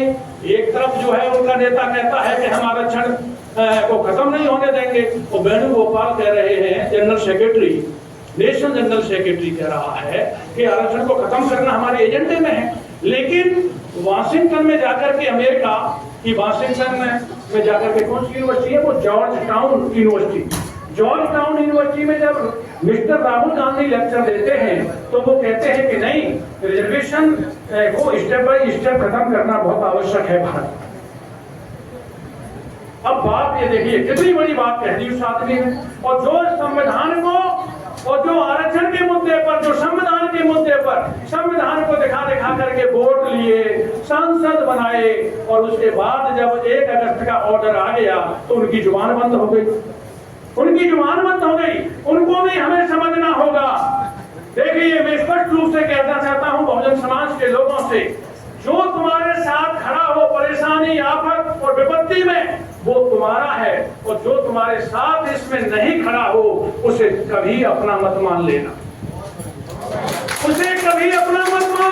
वो एक धोखा है, वो एक छल है, वो एक षड्यंत्र है कि संविधान दिखा करके तुमसे वोट ले ले, आरक्षण के नाम पर तुमसे वोट ले ले, और जब आरक्षण का मुद्दा आए तो उसकी जुबान बंद हो जाए। अरे जिस दिन 21 तारीख को एजिटेशन था, 9 बजे ट्वीट किया जाता है कि हमारा भी दल तुम्हारे साथ है, पहले क्यों नहीं? उनका एक बड़ा नेता, उनके परिवार का नेता, जब निर्णय आया तो उसी के तीसरे दिन बोलता है ये तो 10 साल पहले ही लागू हो जाना चाहिए था। आपको मालूम होगी, हम नाम लेना नहीं चाहते, ये कटु राजनीति है। उसका भाई कहता है कि ये तो 10 साल पहले ही निर्णय हो जाना चाहिए था। ये हमारे समाज को समझना होगा कि असलियत क्या है। देखिए, जो आपकी बर्बादी में जो विरोधियों का साथ दे, उससे बड़ा कोई दुश्मन नहीं है। और जो आपकी बर्बादी में, जो आपका अस्तित्व बचाने के लिए, आपके हक अधिकार और संविधान बचाने के लिए जो आपके साथ खड़ा है, जो तुम्हारी आवाज बन करके पूरे देश में अपनी बात कह रहा है, उसी को मान लेना कि यही मेरे अपने वाला है, यही मेरे अपने वाला है। और गलत तरीके से आकलन करके विरोधी को अपना मान करके कहीं अमूल्य अधिकार को न दे जाना। क्योंकि डॉक्टर अम्बेडकर लंबी बहस किए थे तुम्हें वोट का अधिकार दिलाने के लिए। लंबी बहस क्या थी आपको मालूम है? ये सारे जो संविधान सभा में थे वो ज्यादातर लोगों ने कहा जो करदाता है, जो टैक्स भरता है, उसी को वोट डालने का अधिकार हो। बाबा साहब समझाते रहे, बात नहीं मानी। लास्ट में बाबा साहब कहते हैं ठीक है, आप लोग बात नहीं मानते तो मैं काम करता हूं, मैं अपने लोगों से कह देता हूं, मेरे लोगों को भूखे रहने की आदत है कि तुम इनके कारखाने में, फैक्ट्रियों में, कंपनियों में काम करना बंद कर दो। तो जिनकी कारखाने, फैक्ट्री और इंडस्ट्री चल रही थी वो संविधान सभा में खड़े होकर कहते हैं डॉक्टर अम्बेडकर ये क्या कह रहे हो, हमारे कारखाने बंद हो जाएंगे, हमारी फैक्ट्री बंद हो जाएगी, हमारी इंडस्ट्री बंद हो जाएगी, तुम ये क्या करना चाहते हो? बाबा साहब कहते हैं यही तो मैं तुम्हें समझाना चाहता हूं कि तुम्हारे जो कारखाने, फैक्ट्री और कंपनियां, जो इंडस्ट्री चल रही है वो मेरे लोग चलवा रहे हैं। इसीलिए जो देश का वयस्क है, जो देश का नागरिक है, वो प्रत्येक व्यक्ति को वोट डालने का अधिकार होना चाहिए। बाबा साहब ने इस तरीके से समझा के जब तर्क दिया तो प्रत्येक देश के वयस्क को, देश के नागरिक को वोट डालने का अधिकार मिला। इसीलिए आज समाज के अंतिम व्यक्ति को भी वोट डालने का अधिकार है। लेकिन हमारा समाज उस वोट को कभी पहुआ में, कभी पैसे में, कभी कॉलोनी में, कभी पेंशन में, कभी गैस के सिलेंडर में, कभी बहकावे में, कभी लालच में आकर के उसको गलत तरीके से इस्तेमाल करता है। इसीलिए वो आज मांगने वाला बना हुआ है कि हमें कॉलोनी दे दो, हमें पेंशन दे दो, हमें नौकरी दे दो। अरे बाबा साहब तो तुम्हें देश का शासक बना करके तुम्हें देने वाला समाज बनाना चाहते थे, तुम्हें मांगने वाला समाज बनाना नहीं चाहते थे। यही सबसे बड़ा कारण है, हमारे समाज को समझना होगा। यही आरक्षण का मूल स्वरूप है कि तुम्हें इस देश का जो मूल निवासी है वो देश का शासक होगा। तो देश में संविधान का कंप्लीटली इंप्लीमेंट होगा। जिस दिन संविधान का कंप्लीटली इंप्लीमेंट हो गया तो ये देश तुम्हारा होगा और देश के सारे प्रांत तुम्हारे होंगे। आप मांगने वाले नहीं, देने वाले बन जाओगे। ये बात साथियों समझने की है, लेकिन होता उल्टा है। समाज आज तक नहीं समझ पाया। लेकिन मैं फिर एक बात कहना चाहता हूं, हमें क्या करने की जरूरत है। सामने वाला विरोधी, अब पानी पीने ज्यादा चले गए, लेकिन अब बात यह आई है हमें करना क्या है। आधे से ज्यादा हम उधर चले गए तो ये समझ में नहीं आएगा कि डॉक्टर MP सिंह ने ये तो कहा कि ये समस्याएं हैं, लेकिन करना क्या है ये बात हमें जानने की जरूरत है। क्योंकि जब समस्या बता दी जाए, समाधान न दो, तो इतने बड़े लेक्चर का कोई मतलब भी नहीं। अभी उन्हें पानी पी के आने दो, जब तक एक बात हम आप लोगों को ये बता दें कि अभी इस देश में हम सबको RTI का अधिकार सबको है। हम कह रहे हैं एक डिस्ट्रिक्ट में यदि 100 एक्टिविस्ट हैं तो एक मुद्दा बांट लो और सब इस देश से और प्रदेश के लोगों से ये जानकारी लो कि हमारी आबादी इस देश में कितने % है।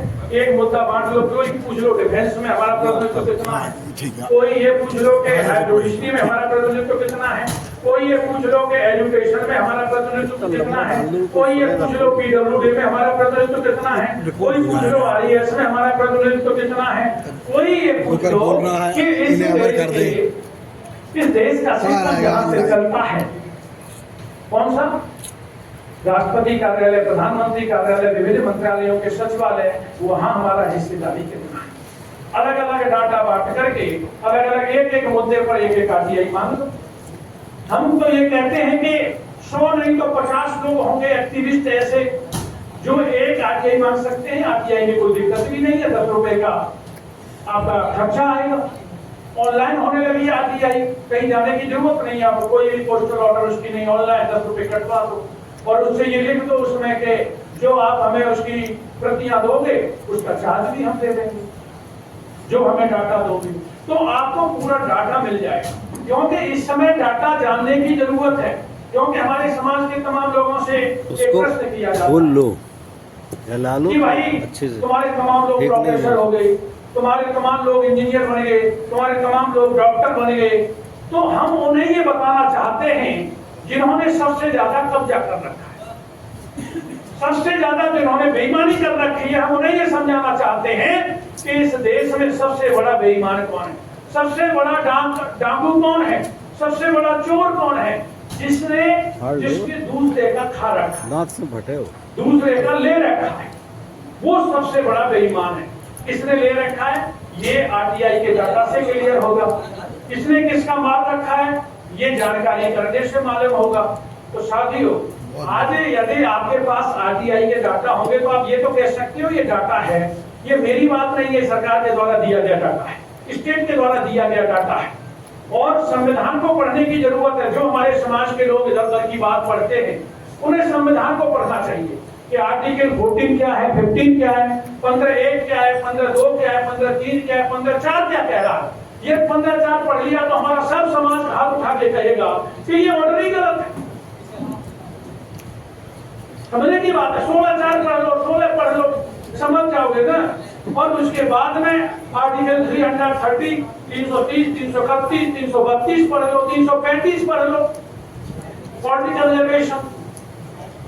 तो ये सारी चीजें जब हमारे समाज के लोगों को संवैधानिक ज्ञान होगा, हमारे समाज के लोगों को कानून और रूलिंग की जानकारी होगी, तो ये समझ लो कि आप अपनी बात कहने में सक्षम हो, मजबूत हो, कोई भी बात कह सकते, कोई भी आप। जैसे आजकल मैं देख रहा हूँ थानों में जाकर के ये हो रहा है कि जो पिट के जाता है उसे बंद कर दिया जाता है और पीटने वाले को कुर्सी पे बैठाया जाता है।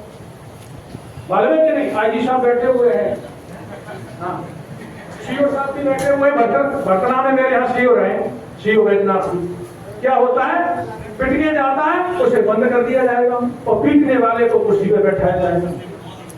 इसमें भी अपनी कमजोरी है। आपके साथ कोई जुल्म, अत्याचार, उत्पीड़न, इनजस्टिस होता है, इनजस्टिस, तो आपको क्या करना है? अरे भाई, कम से कम 100 लोगों की जिले में टीम बना लो, एक ग्रुप बना लो, व्हाट्सएप ग्रुप, उस पर सूचना डाल दो कि भाई पूरन सिंह के साथ गलत हो गया है, सब लोग बकेवर थाने पर या भटना थाने पर इकट्ठे हो जाओ या झांसी के थाने पर इकट्ठे हो जाओ। अब इकट्ठे हो जाओ, 100 लोग एक साथ थाने में घुसो, ऐसों से संवैधानिक रूप से एज पर रूल डिस्कस करो। एज पर रूल क्या कहता है, आप पूछिए किस क्राइम के अंतर्गत आप लाए, जिस क्राइम के अंतर्गत लाए उसमें कितने साल की सजा है, क्या आपको उसमें पकड़ने का अधिकार है, क्या चालाना करने का अधिकार है, या 7 साल से कम है तो क्या आपको वहां से लाने का अधिकार है, या ये जो क्राइम है ये बेलेबल है, बेलेबल ऑफेंस है या नॉन बेलेबल ऑफेंस है। पूछो तो सही।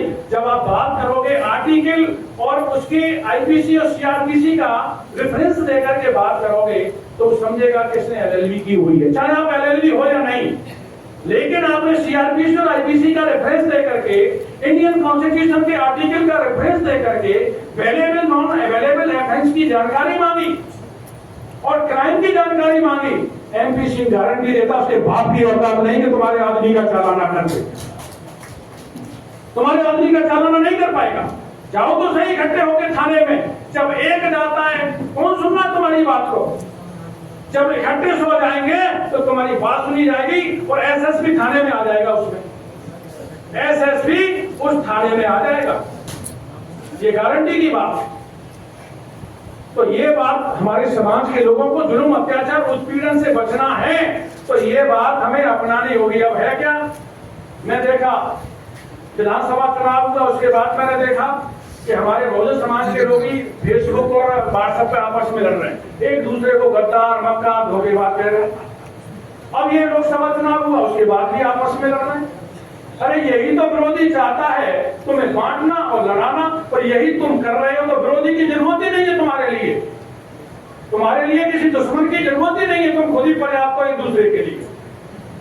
अरे भाई, कहीं किसी से गिला शिकवा है या किसी से कोई बात किसी ने तुम्हें बहका दी तो तुम बहके और तुम उसके खिलाफ खड़े हो गए। इन गिला शिकवा है या तो उसकी चाय पिया या तुम अपने यहाँ आकर के उसे चाय पिला दो। दिक्कत कहाँ आ रही है? लेकिन आपस में लड़ते रहोगे और लड़ के क्या होगा, बढ़ते रहोगे। और यही विरोधी चाहता है, और जो तुम कर रहे हो वही तुम करते आ रहे हो। ऐसे खत्म करो आपस की लड़ाई को। ये समय आपस में उलझने का नहीं है, आपस में लड़ने का नहीं है। ये तुम सच्चे अम्बेडकरवादी हो तो बाबा साहब को पढ़ो और जानो, तो बाबा साहब के संघर्ष में सारी समस्याओं का समाधान निहित है। बाबा साहब के संघर्ष में सारी समस्याओं का समाधान निहित है। कभी कभी मैं परेशान होता हूँ, जिनके लिए मैं काम कर रहा हूँ मुझे गाली देते हैं फेसबुक व्हाट्सएप पर, तो मुझे लगता है अरे यार मैं शरीर देखता हूँ, परिवार देखता हूँ और मैं रात और दिन लगा रहता हूँ, फिर भी ये मेरे बारे में ऐसा कह रहे हैं। वो विरोधियों के एजेंट हैं, तो वो मेरे बारे में कुछ उल्टा सीधा लिखेंगे, 2-4 लोग हैं, ज्यादा नहीं। फिर मुझे बाबा साहब को पढ़ता हूँ तो मैं देखता हूँ बाबा साहब का तो घर में विरोध, समाज में विरोध, आधे से ज्यादा समाज के लोग विरोध करते थे बाबा साहब का, और विरोधियों के द्वारा विरोध, 3 विरोध घेर करके ऐसा महामानव आगे बढ़ता रहा और बेजुबान को जुबान दे गया, जिसे पढ़ने का अधिकार नहीं था उसे पढ़ाने वाला बना गया और उनको गाड़ी घोड़े बंगलों में बैठा गया। इतना बड़ा कर गए महामानव बाबा साहब। तो एक बात बताइए, जब उन्हें पढ़ लेता हूं तो फिर मेरे अंदर हिम्मत आ जाती है और फिर मैं चलने लगता हूं। आप भी बाबा साहब को पढ़िए, जानिए, समझिए और उन्हें आत्मसात करिए। पहले तो मैं यही कहना चाहूंगा कि बाबा साहब ने एक पहली बात कही कि समाज में साइंटिफिक टेम्परामेंट डेवलप करो, साइंटिफिक टेम्परामेंट डेवलप करो। अब वैज्ञानिक सोच कैसे पैदा होगी? बाबा को नहीं पढ़ोगे, बुद्ध को नहीं पढ़ोगे तो आपके अंदर साइंटिफिक टेम्परामेंट डेवलप नहीं हो सकता है। तो आपको साइंटिफिक टेम्परामेंट डेवलप करना है। जब साइंटिफिक टेम्परामेंट डेवलप हो गया तो क्या होगा? साइंटिफिक टेम्परामेंट डेवलप हो गया तो आप ढोंग, आडंबर, पाखंड, रूढ़वादी परंपराओं को, सामाजिक कुरीतियों को, अंधविश्वास को छोड़ दोगे और वो विज्ञान में, विकास में, कल्याण में रास्ता अपना लोगे। नंबर 1 बात ये हो गई।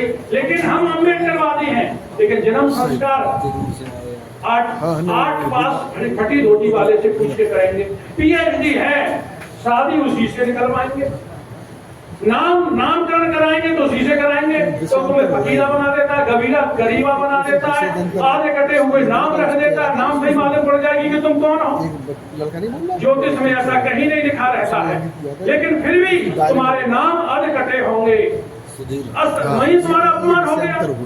तो तुम्हें भाई ये समझने की बात है। फिर जब विवाह संस्कार होता है ना, पहले सूत्र का हिंदी अनुवाद पूछ लेना पंडित जी से। कभी एमपीसी को झांसी आने की जरूरत नहीं पड़ेगी। मैंने एक बार एक महिला नहीं मानी तो मैंने कहा पंडित जी को पूछ लेना, देखा तो उन्होंने हिंदी अनुवाद कर गई कि नहीं अभी एक मास्टर बता रहा था, तुम जाके अर्थ बताओ हिंदी में। अब पंडित जी बताएंगे, वो पीछे पड़ गई तो उन्होंने जबरदस्ती हिंदी में अर्थ अनुवाद पूछ लिया। पहले वैवाहिक सूत्र का जब जान लिया तो देवी जी कहती है उठ यहाँ से और भग ले, यहाँ से उठ और भग ले, क्योंकि उसका हिंदी अर्थ इतना खतरनाक है। यदि किसी के अंदर थोड़ा बहुत भी स्वाभिमान होगा तो तुम कभी भी विवाह संस्कार उससे नहीं करा सकते। साथियों, ये जानने की जरूरत है, जन्म संस्कार, विवाह संस्कार, मृतक संस्कार यदि सम्मान से कराना है तो अपनों के द्वारा बताई हुई विधि से ही कराइए, उसी में तुम्हारा संस्कार है, उसी में सम्मान है। नंबर 1 साइंटिफिक टेम्परामेंट की बात हो गई। अब बात ये आती है, हमारी बहन जी बैठी हुई है प्रोफेसर, उन्होंने मुझे कहा है कि समाज कैसे संगठित होगा। समाज को संगठित करने के लिए हमारे महापुरुषों ने तमाम सूत्र दे दिए। देखिए, ये बिखरा हुआ जो 85 का बहुजन समाज है, किसी को छोटा, किसी को बड़ा, किसी को नीच, किसी को ऊंच बनाया है। पहले यदि उसने बहुजन साहित्य पढ़ लिया तो उसके समझ में ये बात आना जरूरी है कि हम वो हैं जिसको कभी राक्षस कहा गया, कभी असुर कहा गया, कभी शूद्र कहा गया, वर्तमान में SC, ST, OBC और माइनॉरिटी है। यानी हम एक बाप की संतान हैं, हम सब एक हैं। इसलिए मैं अपने कार्यक्रमों में आवाज देता हूं, आवाज दो, आवाज दो। जब हम एक होंगे तो हमें उठक बैठक बनानी चाहिए। यानी अभी कुछ एलिगेशन, जैसे हमारे साथी ने बताया, कुछ ऐसे आते हैं कि हम लोगों ने जो संपन्न हो गया तो बहुजन समाज का व्यक्ति, उसने पीछे मुड़ के नहीं देखा। यानी उन्होंने उस समाज के अंतिम व्यक्ति की तरफ नहीं देखा। लेकिन जो नालायक होते हैं वो चाहे खास भाई क्यों न हो, जब बड़ा भाई मजदूरी और बेलदारी करके छोटे भाई को पढ़ाता है, बहुत महत्वपूर्ण बात है ना भाई साहब, सुनिए सामने बात मत करिए।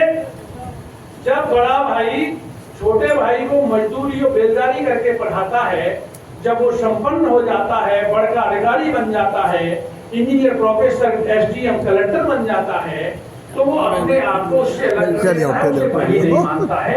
ऐसे समाज में अधिकांश लोग हैं, ये बात सत्य है। लेकिन उसकी जिम्मेदारी क्या थी? जिम्मेदारी उसकी ये है, ये जाति छोड़ दो, उपजाति छोड़ दो।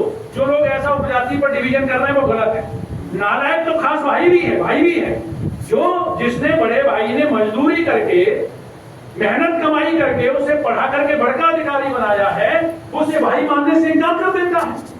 उसका काम यह था कि जिस बड़े भाई ने मेहनत मजदूरी करके तुझे बड़का अधिकारी बनाया है, तेरी जिम्मेदारी यह बनती है कि तू भी उसके बच्चों को पढ़ा लिखा करके अपने जैसा अधिकारी बना दे और उसके कर्ज को अदा कर दे। ये तो जाति पर लागू होती है, तो उपजाति में, ये तो भाई पर भी लागू होती है। तो हमें अपनी सोच बदलनी होगी, सोच। इसीलिए जो पीछे रह गए उनके साथ बैठना उठना शुरू करो। जिसको हम छोटा समझते, नीच समझते, उनकी बस्तियों में जाओ, बस्तियों में जाकर के उठक बैठक शुरू करो। फिर खान पान शुरू करो, खान पान उनको अपने यहाँ बुलाओ, तुम उनके यहाँ जाओ, तो उठक बैठक और खान पान शुरू कर लो। इसी में दिल्ली की कुर्सी हिल जाएगी। इतने में रोटी बेटी का संबंध करो या न करो, यदि तुमने उठक बैठक और खान पान बना लिया तो वो तुम्हारी सुनेगा और अपनी कहेगा, गिले शिकवे दूर होंगे, वो अपनी परेशानी बताएगा, तो तुम उसकी परेशानी के समाधान के लिए 10 लोगों को इकट्ठा लेकर के, यदि उसकी बेटी की शादी नहीं हो रही है तो धन इकट्ठा करके उसकी बेटी की शादी करवाओगे। यदि उसका बच्चा बीमार हो जाता है, उसके पास पैसा नहीं है, तो अस्पताल में ले जाकर के उसके बच्चे का इलाज कराओगे। और जो जिसके सुख दुख में शामिल होता है वो उसका सबसे बड़ा अपना होता है। तो अपनापन कायम करो, भाईचारा कायम करो। यदि अपनापन कायम है, भाईचारा कायम करो, तो इससे बड़ा कोई रिश्ता नहीं है, इससे बड़ा कोई रिश्ता नहीं है। रिश्ते जो बनाए जाते हैं बड़ा टूट और मजबूत होते हैं, वो आफत परेशानी में एक दूसरे के साथ काम आने से बनते हैं। ये करके देखो तो तुम्हारे अपने पराये भी अपने बन जाएंगे। ये संगठन बनाने का तरीका है। दूसरा, बाबा साहब इनहेलेशन ऑफ कास्ट में लिखते हैं। कुछ लोगों ने कहा, बाबा साहब ने कहा संगठन न बनाओ। बाबा साहब ने खुद ही संगठन बनाए थे, सामाजिक और राजनीतिक। लेकिन ये कंट्रोवर्सी है, इसे क्लियर कर देना चाहता हूं। ये कंट्रोवर्सी है क्योंकि ये कंट्रोवर्सी हमारे जालों से भी आई थी। तो जो इनकम्प्लीट आधा अधूरा ज्ञान रखता है वो बात को उलझाने का प्रयास करता है और पहले उसे कंप्लीटली उसे पढ़ना समझना चाहिए। तो बाबा साहब ने इनहेलेशन ऑफ कास्ट में ये कहा था कि समाज को संगठित करना बहुत आवश्यक है, क्योंकि हमें विरोधियों ने असंगठित कर दिया है, बांट दिया है, छिन्न भिन्न कर दिया है, समाज को बांट दिया है। तो इसको हमें संगठित करने की आवश्यकता है। और इसके लिए जो जाति आधारित संगठन बन रहे हैं वो सबसे बड़े कारण है। जाति आधारित संगठन नहीं बनना चाहिए। कौन सा जाति आधारित? दोहरे महासभा, जाटम महासभा, माहौर महासभा है, इस तरीके के जो संगठन बन रहे हैं ये खतरनाक है। इसीलिए जाति और उपजाति आधारित संगठन नहीं बनना चाहिए। तो जब बाबा साहब ने इस बात को कहा और बाबा साहब ने संपूर्ण बहुजनों का काम किया, तो मान्यवर साहब ने, काशीराम साहब ने भी जाति की जमात बना करके, मेरी बात सुनना, जाति की जमात बना करके और जमात यानी बहुजन समाज बना करके बहुजन मूवमेंट को आगे बढ़ाने के लिए काम किया। यानी हमें बहुजन समाज बनाना है, हमें जाति आधारित समाज नहीं बनाना है, हमें उपजाति आधारित समाज नहीं बनाना है, हमें बहुजन समाज बनाना है। अब बहुजन समाज कौन सा होता है? तथागत बुद्ध ने बहुजन समाज की व्याख्या अलग की थी, हमने उसे जाति से जोड़ दिया, वो अलग बात है। यहाँ ये भी कंट्रोवर्सी है, इसको भी दूर कर देना चाहता है। तथागत बुद्ध ने ये कही, बहुजन समाज कौन सा समाज है? ये तथागत बुद्ध का शब्द है बहुजन। उन्होंने जब कही थी, जब पंचशील की व्याख्या कही, तो बुद्धिज्म में कभी जाति आधारित कोई काम नहीं है, सब जानते हैं, क्योंकि वो जातिवाद के खिलाफ। बुद्धिज्म की आइडियोलॉजी, तथागत बुद्ध की आइडियोलॉजी जब जातिवाद के अगेंस्ट थी, किसी भी वाद के अगेंस्ट थी, क्षेत्रवाद के अगेंस्ट थी, तो वो जाति आधारित बहुजन शब्द क्यों कहते? यानी बुद्ध का दिया हुआ शब्द बहुजन जाति आधारित नहीं था।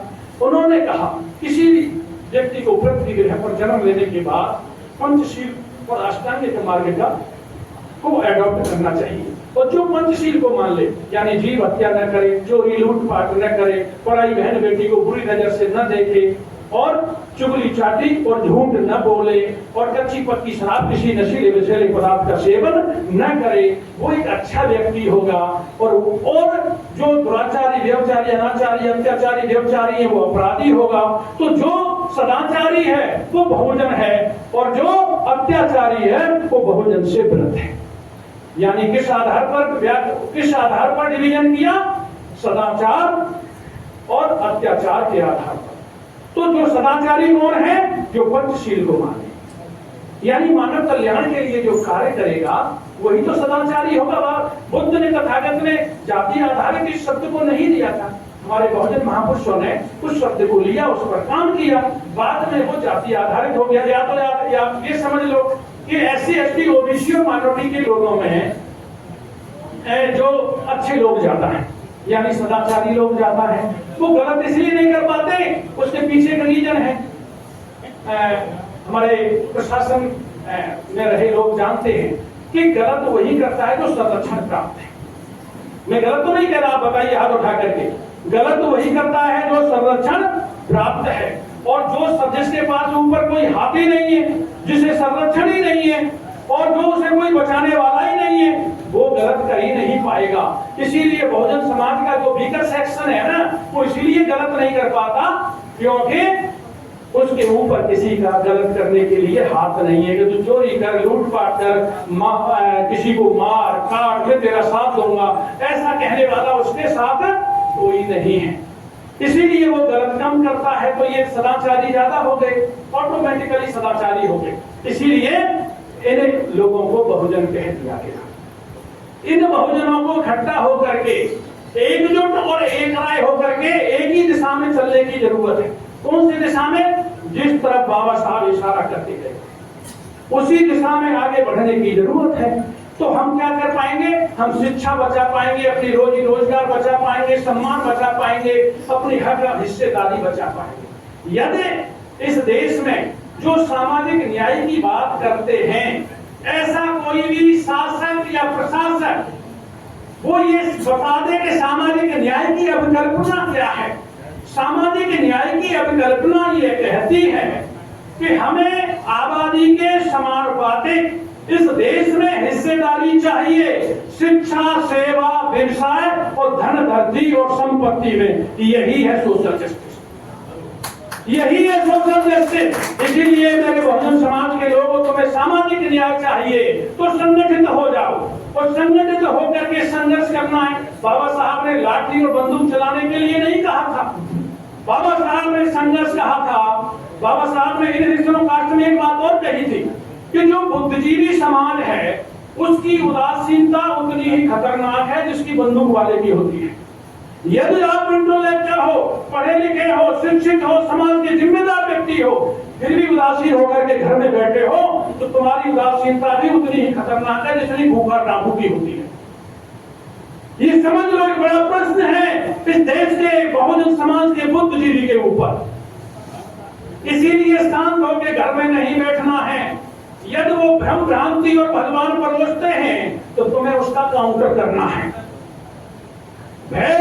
भ्रम और भ्रांति फैलाने वालों के सापेक्ष आपको समाज में सदाचार, समता, समानता, बंधुत्व, भाईचारा और स्वतंत्रता का पाठ पढ़ाना है। यदि वो भय भ्रम भ्रांति फैलाते हैं और आपने सदाचार, समता, समानता, बंधुत्व, स्वतंत्रता, भाईचारा का पाठ नहीं पढ़ाया तो समाज भ्रमित, गुमराह होकर के उनके साथ चला जाएगा, बहक जाएगा। क्योंकि आज भी डिवीजन जो हो रहा है उसके कारण लंबे समय से उनके गांवों में लोग काम कर रहे हैं। उन्होंने हमारे समाज के लोगों को बांट करके लड़ाने के लिए हमारे सामने खड़ा कर दिया है। पंजाब हरियाणा की स्थिति बहुत भयानक है। मैं वहां गया हूं, मैंने देखा है हर संगठन का वहां सारे लोग काम करते हैं। उन्होंने मुझे बताया है कि उन्होंने हमारे सामने खड़ा कर दिया हमारे भाइयों को लड़ने के लिए। तो मैंने कहा नहीं, पीछे हो जाओ। वो जो लड़ाना चाह रहे हैं यदि वो तुम लड़ गए तो ये समझ लो उसका फॉर्मूला सफल हो गया। वो लड़ाएंगे लेकिन हमें लड़ना नहीं है, हमें उन्हें समझाना है, हमें उन्हें कन्विंस करना है। और कन्विंस करने के सारे फॉर्मूले मैंने उन्हें बताए कि यदि उनसे प्यार होता है इन लोगों को तो लेटर भर्ती में प्राइवेट सेक्टर में उन पदों पर जिन्होंने एनएफएस किया है उन पदों पर बैकलॉग में उनको रिप्रेजेंटेशन दे दिए होते, उनकी हिस्सेदारी पूरी करके उन्हें नौकरियां दे दी गई होती, उन्हें सेवाओं में हिस्सेदारी दे दी गई होती जो आज तक नहीं दी गई। ये साथियों उन्हें समझाने की जरूरत है। इसीलिए प्यार उनसे भी नहीं है, अपनापन उनसे भी नहीं है। ये समझाना यदि आप नहीं समझा पाए। दूसरा, यदि उनकी बस्तियों में भी जाते हैं तो खाना अपना ले जाते हैं। आज भी उनसे उतनी ही नफरत है। अब वो माला पहनाने गए सुप्रीम कोर्ट के लोगों को, उन्होंने कही नहीं अपवित्र हो जाएगा कोर्ट। अभी बात नहीं समझ में आ रही है क्या? तो साथियों ये बात मैं कहना चाहता हूं, ज्यादा न कहकर के हमारे समाज के लोगों को आपसी भाईचारा और संगठन बनाने के लिए काम करना है। हमें आपस में उलझना नहीं है, लड़ना नहीं है। हमें समाज के गुमराह लोगों को, बहकाए हुए लोगों को, हमें उनको कन्विंस करना है। उनके साथ भाईचारा कितने नाराज रहेंगे, कब तक रहेंगे? ऐसा समझ लो कि आपको कुछ गांव की भाषा में कह सकते हैं बेशरम भी होना पड़ेगा। वो अपमान भी करें तब भी आपको दोबारा उसके घर जाना पड़ेगा। उसे समझाना होगा उसका आपका भाई है। जैसे ना कभी कभी छोटा बच्चा होता है, आप उसे खिलाते हैं तो वो आपकी चादर मार देता है, क्योंकि आप कभी नहीं समझते कि ये मेरा अपमान कर रहा है। आप समझ लेते तो ये अज्ञान है। क्या समझते हैं आप? ये अज्ञान है। तो ऐसे ही समझ लो जो आपका अपमान कर रहा है वो अज्ञान है। आप उसे ज्ञान दे दो, उसे समझा लो, वो ज्ञानी हो जाएगा तो आपका सम्मान करने लग जाएगा। बात सही है कि नहीं? इसीलिए उसको अज्ञान को ज्ञान दे करके समझाना है और उसे अपने जैसा बनाना है। ये मेरे सामने बैठे हुए समाज के जिम्मेदार लोगों की जिम्मेदारी बनती है। इसीलिए आज वर्तमान परिदृश्य में आरक्षण कहां से चला, कौन कितना खा गया, ईडब्ल्यूएस 2 साल में 3 दिन में इंप्लीमेंट हो गया, 2 साल में पूरा हो गया और आज तक देश आजाद होने के 75 साल बाद भी SC ST का 6 से 8 के बीच में अटका हुआ है, क्योंकि इनको नॉट अवेलेबल और नॉट फॉर सुटेबल और नॉट फाउंड सुटेबल कर दिया जाता है। नियत और सोच का खेल है।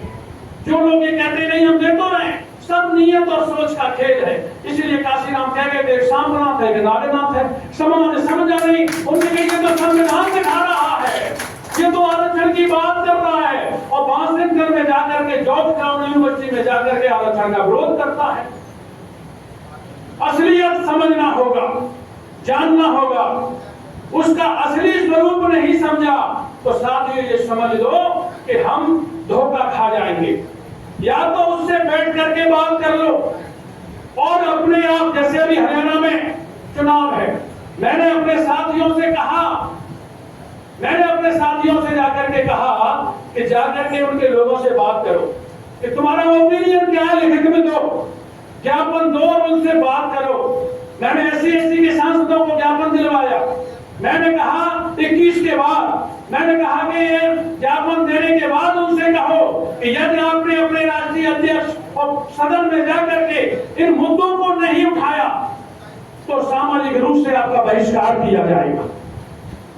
क्योंकि जो आरक्षित वर्ग का जनप्रतिनिधि है उसकी ये नैतिक और सामाजिक जिम्मेदारी बनती है कि वो समाज के ऊपर हो रहे अन्याय को सदन में जाकर के उठाए और उसे न्याय दिलाने का काम करे। ये उसकी जिम्मेदारी बनती है।